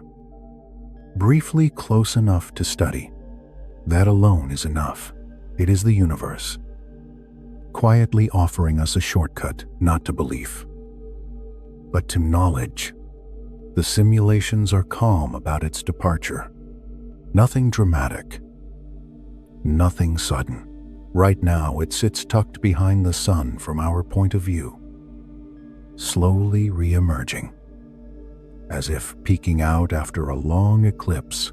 In the middle of December, it reaches its closest point to Earth, not close in any human sense, only close by astronomical standards. There is no danger. The distance is vast, safe, indifferent. After that brief moment of alignment, it drifts onward. In the spring, it passes near Jupiter, feeling that giant's gravity only as a gentle curve in its path, and then it continues outward, unhurried, slipping back toward the dark between stars. For roughly another year, our instruments can still follow it, tracing its slow farewell. The arc is smooth, predictable. It does not linger. It does not turn around. That alone quietly dissolves the more anxious stories, a thing that simply comes and goes. obeying gravity without hesitation, leaves little room for invasion fantasies. There have been playful suggestions, tiny probes released at just the right moment, perhaps timed for symbolism rather than physics, but those ideas float without anchors. They can be imagined as easily as anything else. One could imagine a nearby star suddenly shining a laser toward us tomorrow. The universe allows imagination, but it does not reward it with evidence. There is another, older fear that often slips into these conversations. We remember the scars written into Earth's history. A rock only a few kilometers across once struck our planet, and life reshaped itself around that wound. Climate shifted, forests burned. The age of dinosaurs ended not with ceremony, but with dust and silence. So the question arises naturally, if something like that came again, would we be ready? In principle, yes, at least in part. Our most direct tool would not be subtle.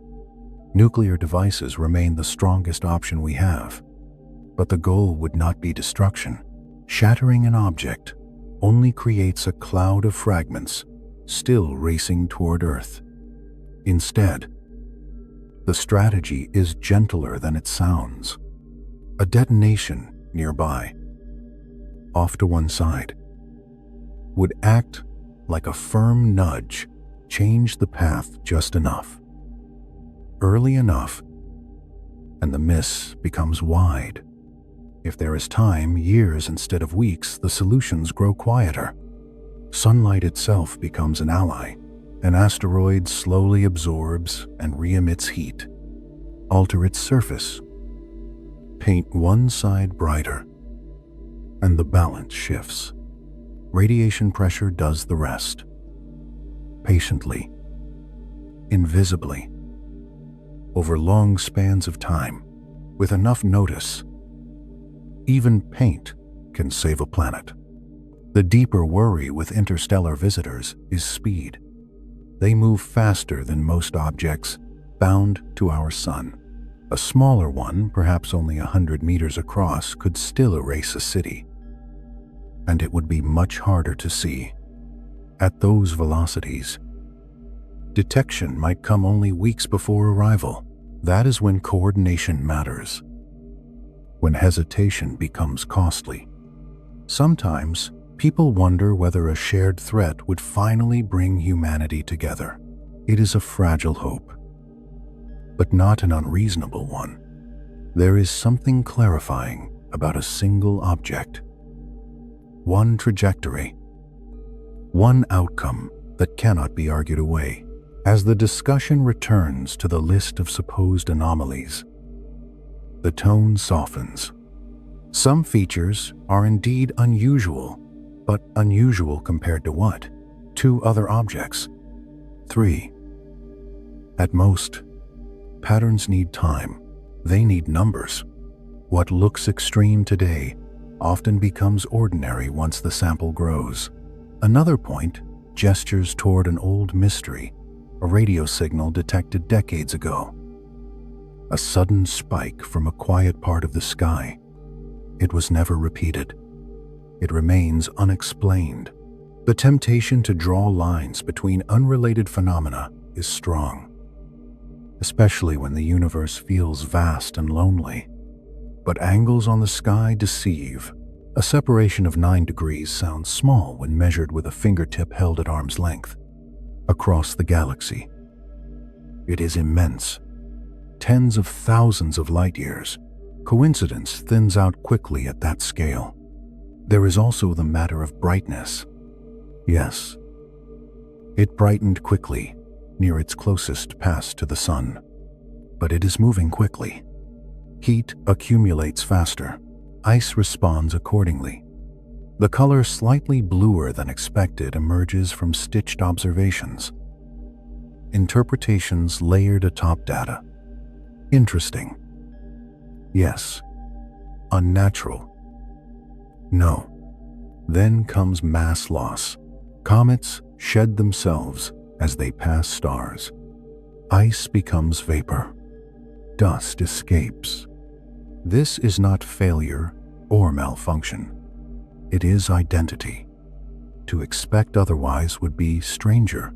What quietly undermines the more sensational interpretations is not any single observation, but the way the story keeps shifting. When early data did not show a tail, that absence became meaningful. When a tail appeared, the explanation changed. Hypotheses adjusted themselves to survive rather than to be tested. Science does not work that way. A good idea risks being wrong. It does not reshape itself endlessly to avoid that risk. The word alien is powerful because it explains everything and nothing at once. It fits every gap, fills every silence. That flexibility is precisely why it fails as a scientific explanation.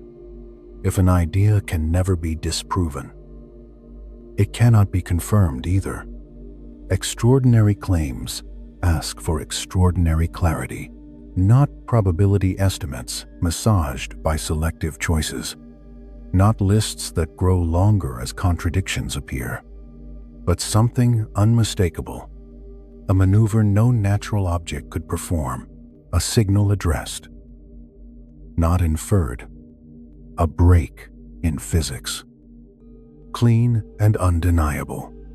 That is not cynicism. It is respect for discovery. And none of this diminishes the object itself. It is still extraordinary.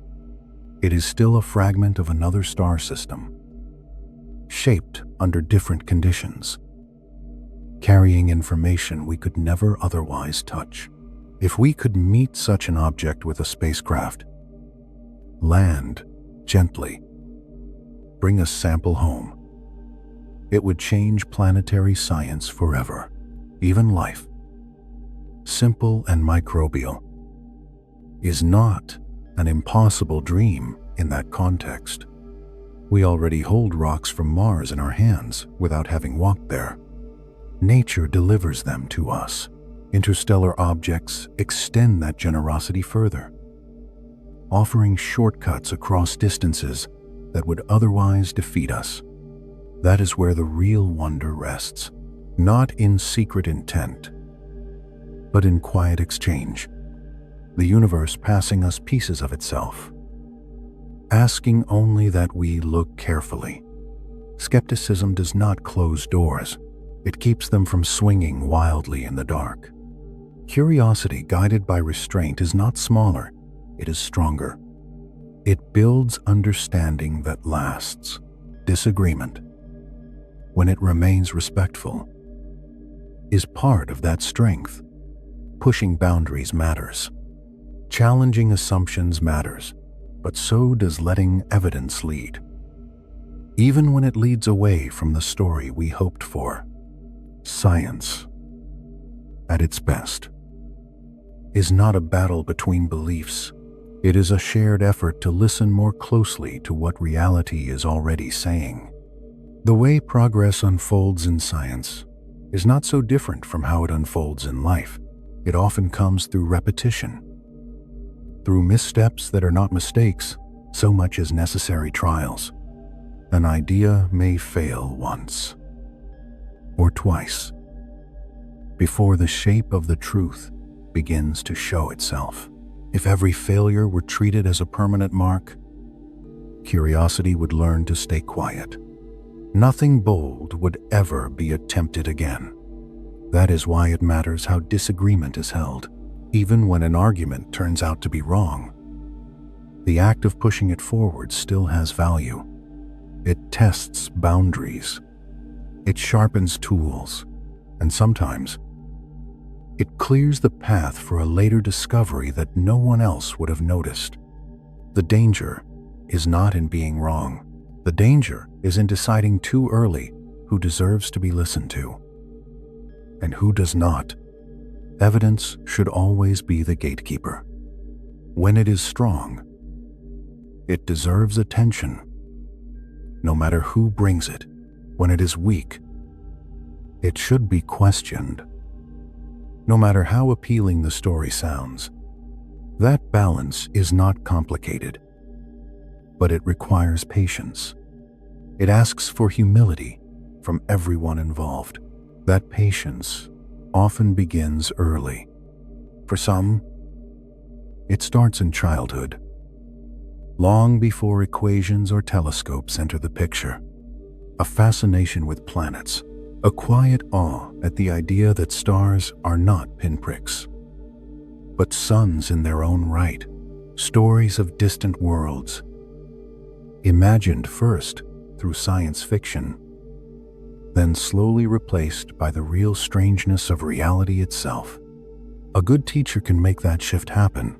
One moment you are reading a story, the next, you realize that invisible particles are passing through your body at every instant. That space is not empty. That the universe is far more crowded and intricate than it appears. That realization can feel like waking up inside a larger room than you knew existed. From there, paths begin to narrow. Physics draws you in, but so does scale.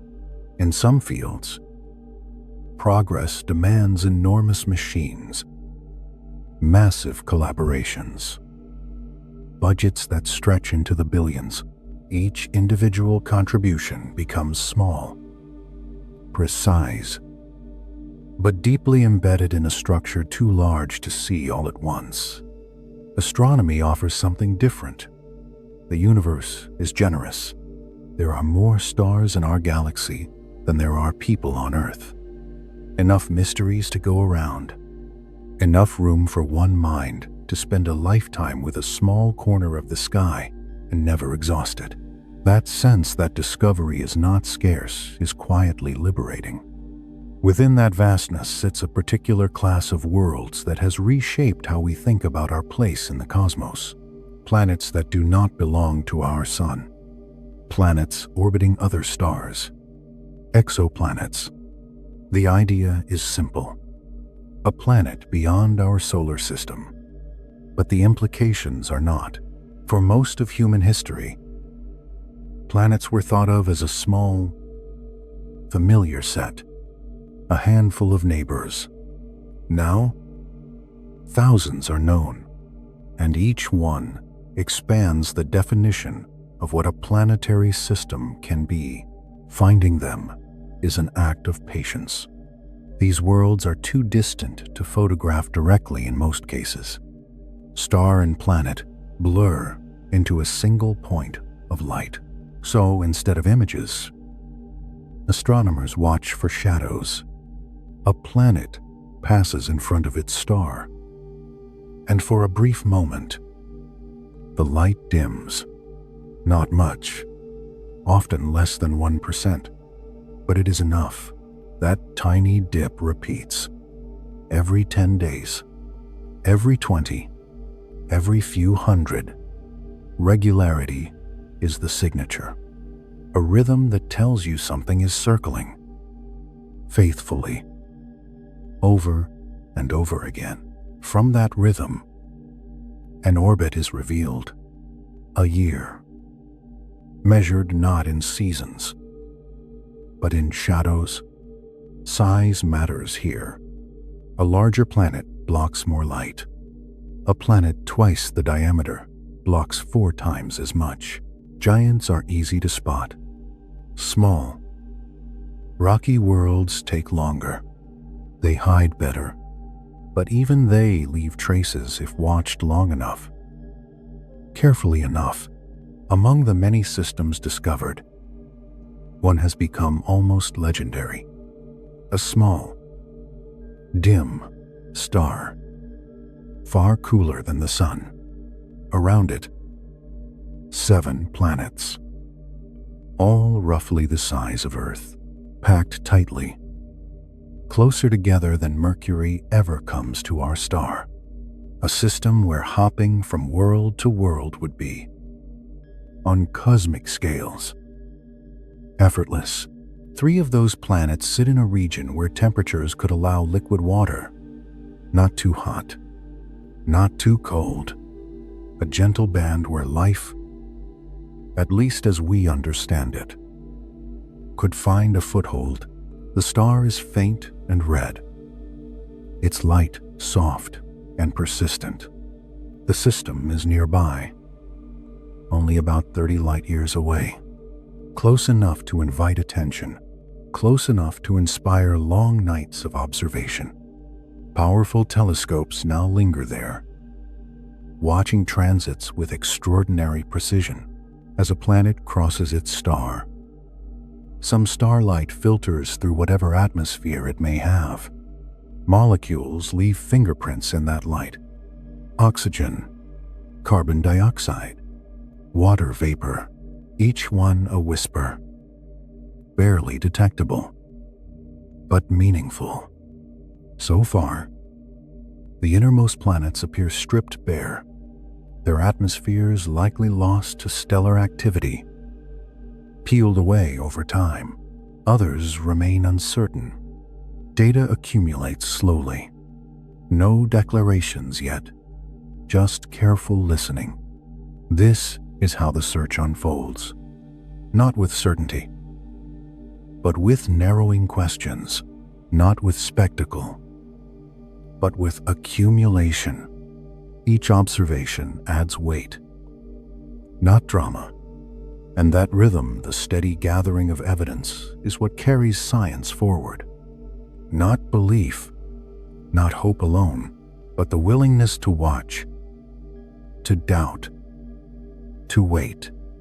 In that patience, wonder does not fade. It deepens. Imagine watching a distant star with the same quiet patience, night after night, and noticing that familiar, gentle dip in its light as a planet passes in front of it. That alone already feels intimate, like sensing the presence of something you cannot see. But then imagine doing it twice, not just once. You look in blue light, and then you look again in red, here, on Earth. The answer feels obvious. The sky appears blue, not because space itself is blue, but because our atmosphere scatters blue light so efficiently. The air around us is constantly catching those shorter wavelengths and tossing them in every direction, wrapping the planet in a soft blue glow. Without an atmosphere, none of that would happen. The sky would be black even at noon, stark and empty. From far away, that difference matters to an observer watching Earth cross the face of the sun. The planet would not look the same in every color. In blue light, the atmosphere acts almost like a veil. Blue light cannot easily pass straight through it. It is absorbed, scattered, redirected, so the planet appears slightly larger than just the solid rock beneath. It is Earth, plus its breathing shell of air. In red light, the story changes. Red wavelengths pass through the atmosphere with much less resistance. They slip through cleanly, almost as if the air were not there at all. In red, the planet shrinks back to its rocky outline. Same world, different face. The difference between those two views is the atmosphere announcing itself without words. Now imagine slicing light even more finely, not just blue and red, but precise shades, exact wavelengths. At most of them, the planet looks the same size. And then, suddenly, at one specific wavelength, the planet swells again. It grows larger, unmistakably so. That wavelength belongs to a particular molecule, carbon dioxide, or water vapor, or methane. Each one absorbs light at its own distinct fingerprint. When that fingerprint appears, The planet's atmosphere reveals its contents. In this way, astronomers are not just seeing planets, they are sensing them, inferring their chemistry, reading their air from across unimaginable distances. It is not sight alone. It is closer to a form of cosmic smell, a careful sniff taken with light instead of lungs. The atmosphere leaves traces the way a scent lingers in a room long after someone has passed through. This is how we begin to know worlds we cannot touch. Behind that process sits a great deal of intention. Not all teams search the same way, and not all questions are equally tempting forever. After thousands of planets have been found, discovery itself can lose its edge. The deeper pull comes from what has not yet been seen at all. One of those unseen things is quietly profound moons. In our own solar system, moons are everywhere. They shape tides. They stabilize planets. They hide oceans beneath ice. And yet, beyond our sun, not a single exomoon has been confirmed beyond doubt. None. Zero. Only candidates. Hints. Shadows that appear once and then refuse to repeat. Those hints come as single dips in light that do not line up neatly with the planet alone. Something extra passes by. Something smaller, but without repetition. Certainty remains just out of reach. It could be real, or it could be noise.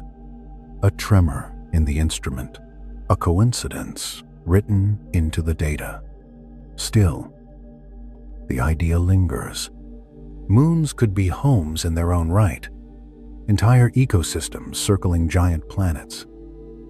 Warmed by tides and internal heat, worlds like the imagined moon in stories, where life thrives not on a planet, but beside one.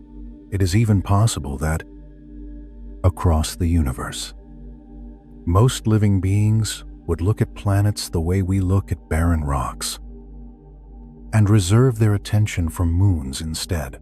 Here at home, our own moon may have played a quiet but decisive role. It steadies Earth's tilt, keeping seasons from wandering into chaos.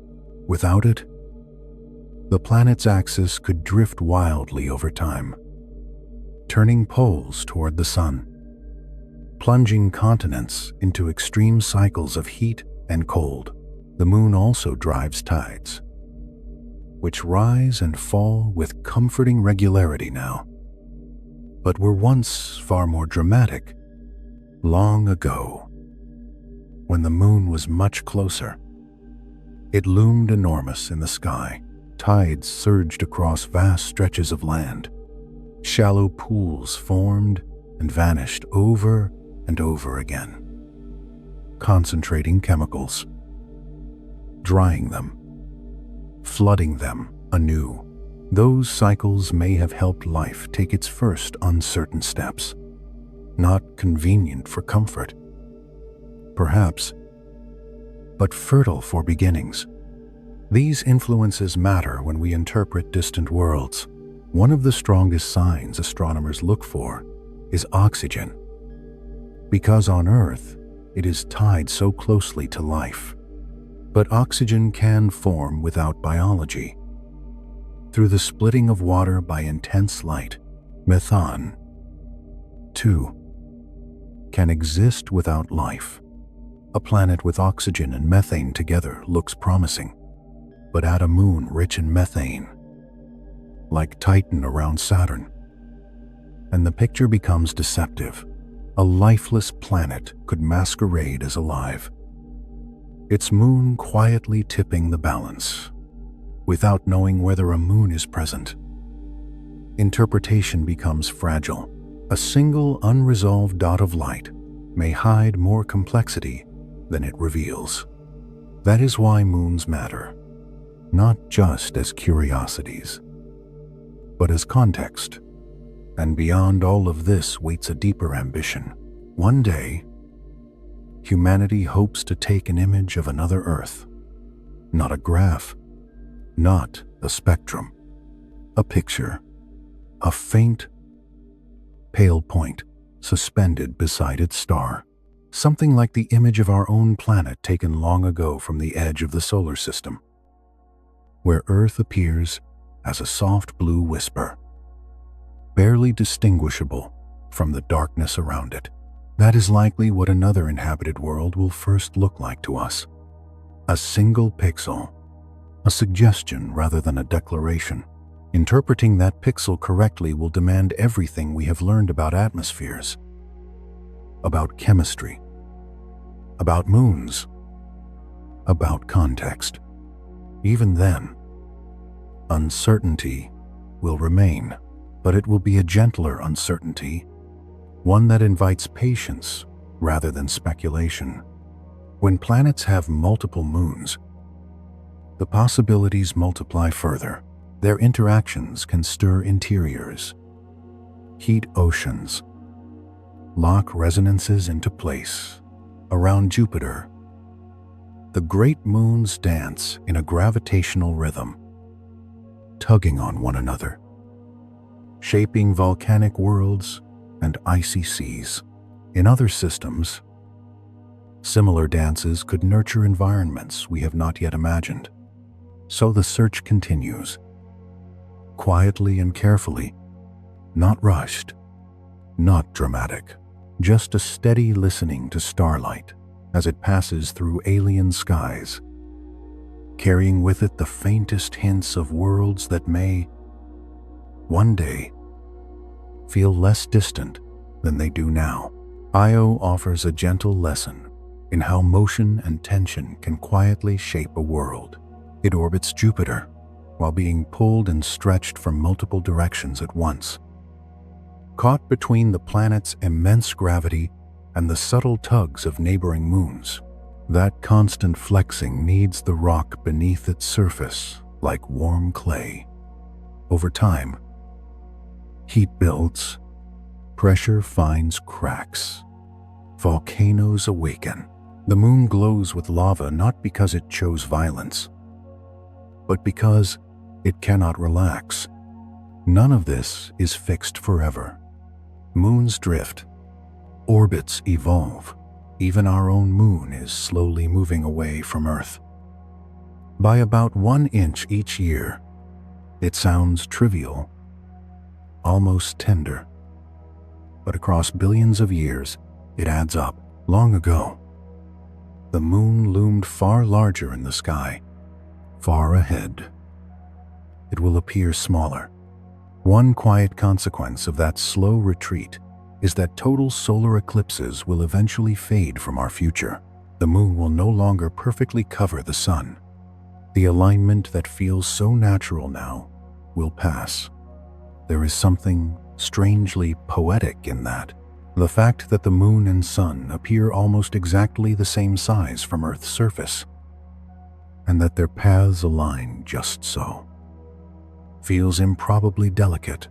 It is one of those moments where geometry and chance shake hands. From far away, a civilization studying Earth would likely notice this immediately.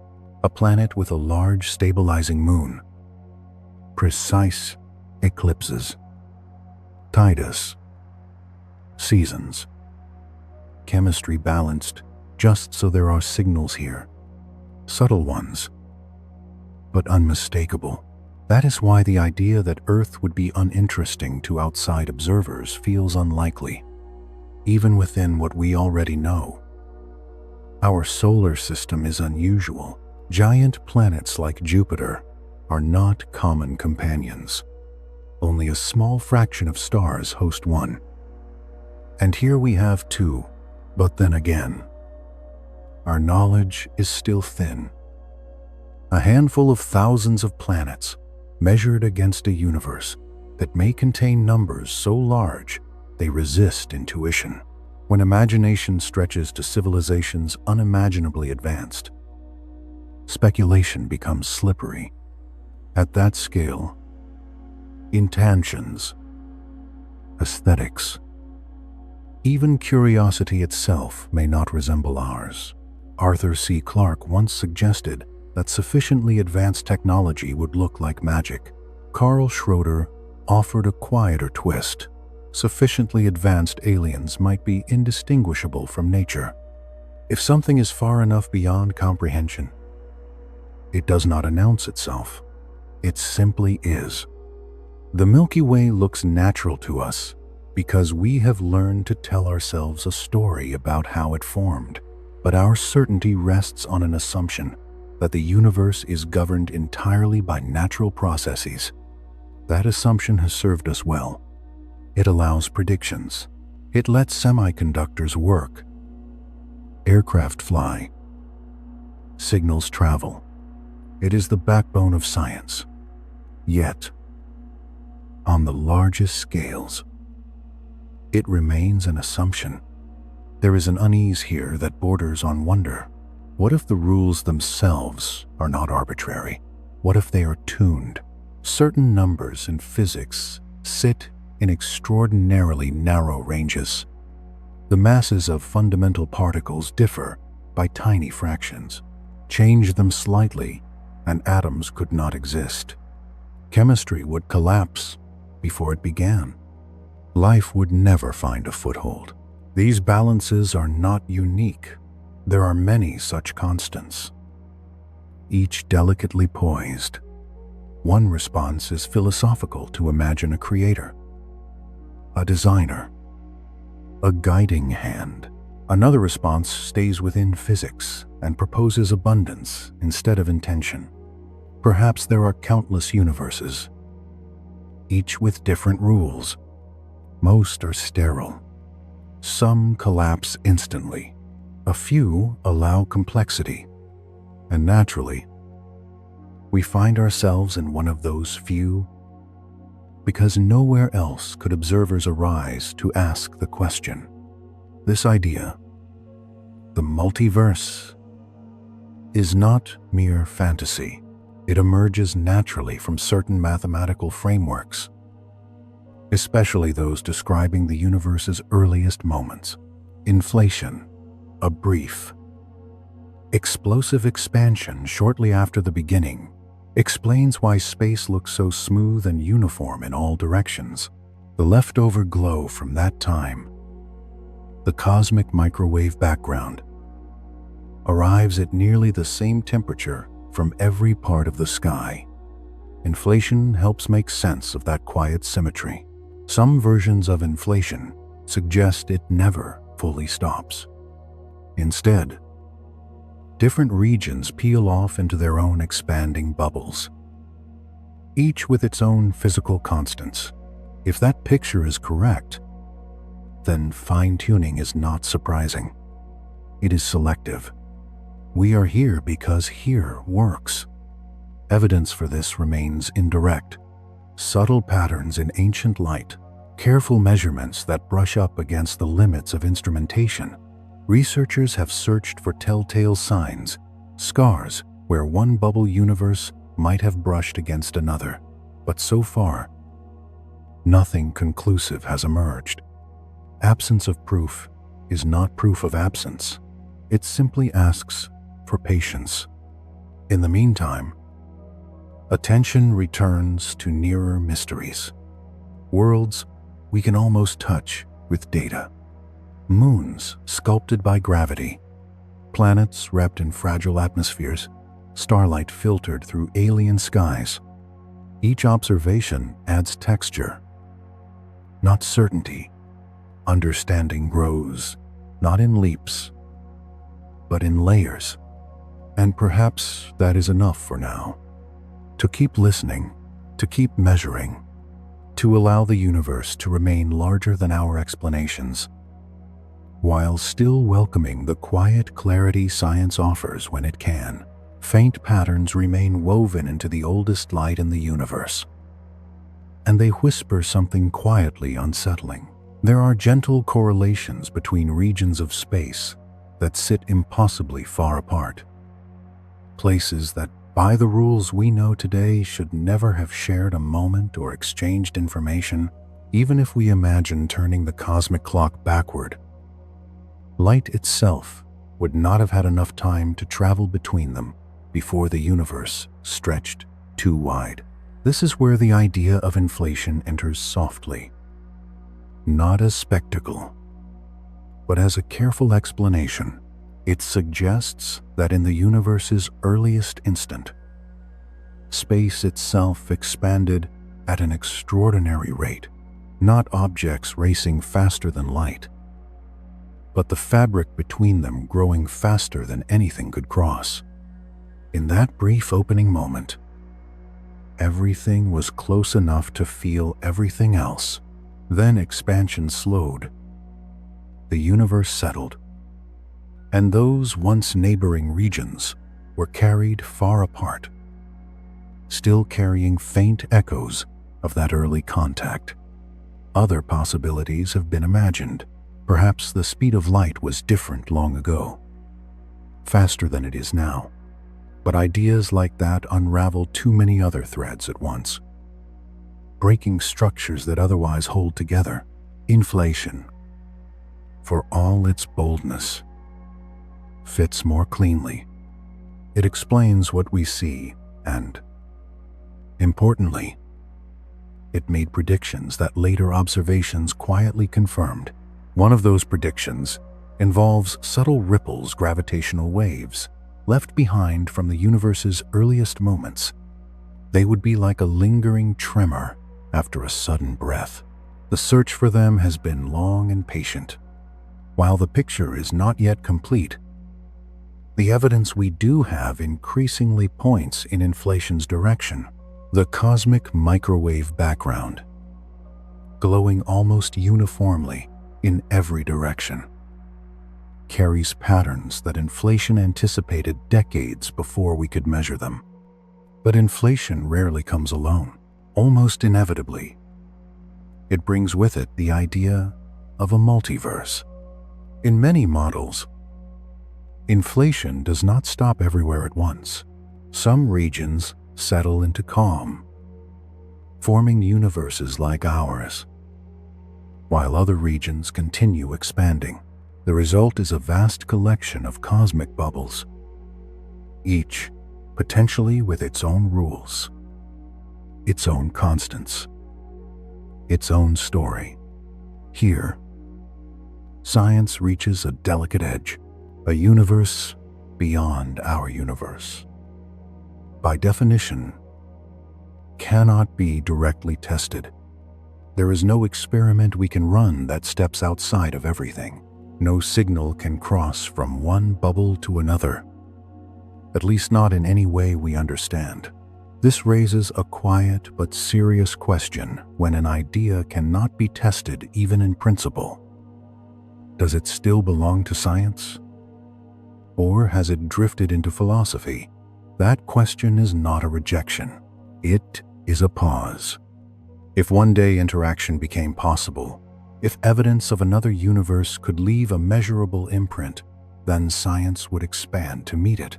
Until then, the multiverse remains a compelling implication. Logically consistent, deeply intriguing, but suspended just beyond experimental reach. It also helps to remember that multiverse does not mean only one thing. There's the many worlds interpretation of quantum mechanics, where countless branches of reality unfold right here, sharing space and time but unable to interact. And there are inflationary multiverses, where entirely separate regions of space exist beyond any possible journey. In their most extreme forms, these ideas lead to infinities, layered upon infinities. A place where human intuition grows tired and quiet. In such a framework, even near-identical copies of events are no longer forbidden by logic. With infinite space and infinite variation, repetition becomes unavoidable. But this is also where many scientists step back.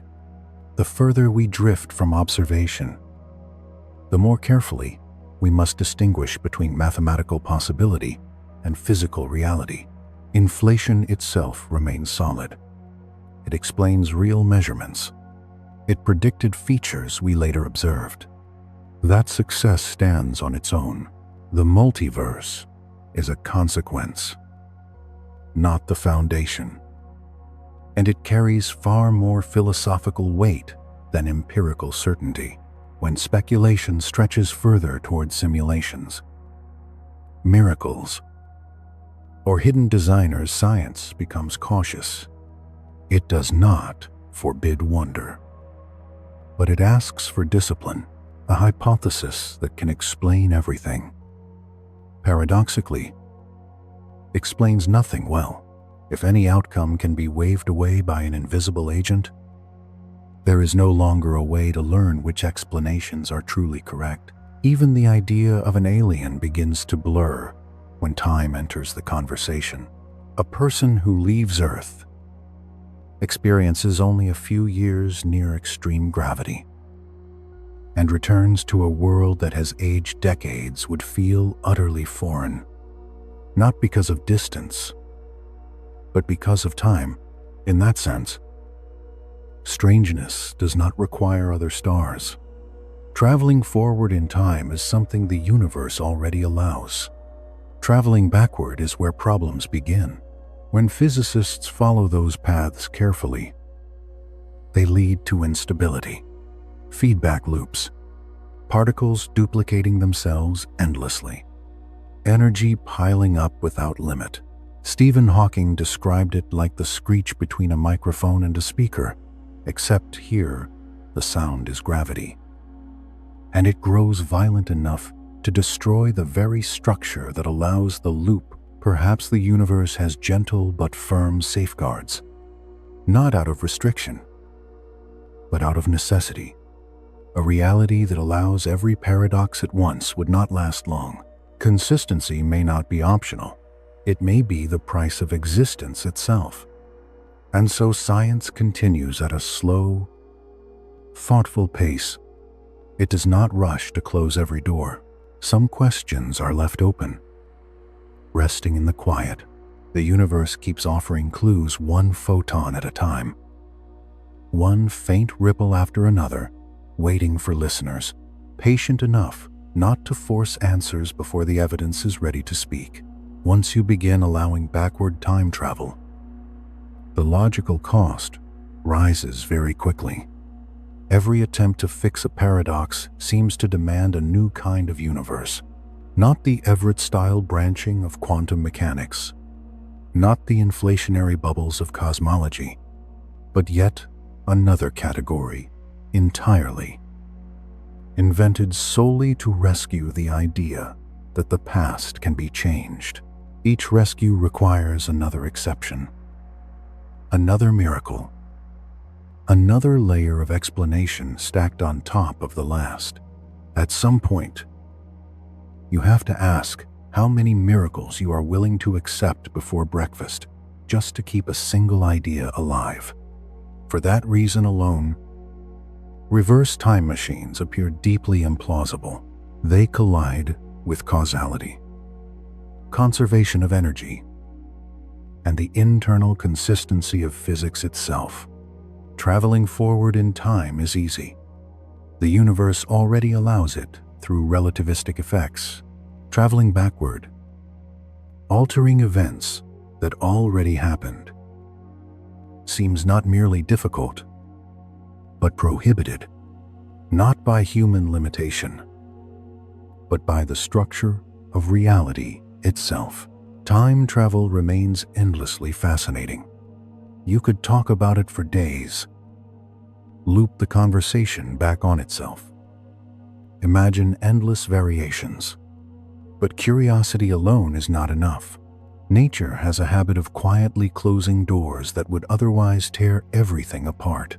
Before the conversation ends, attention shifts back to the present, to something far more concrete, the future of space exploration and science itself. A leaked memo, a policy discussion, a question about where institutions like NASA are headed. The idea being floated is not radical in one sense.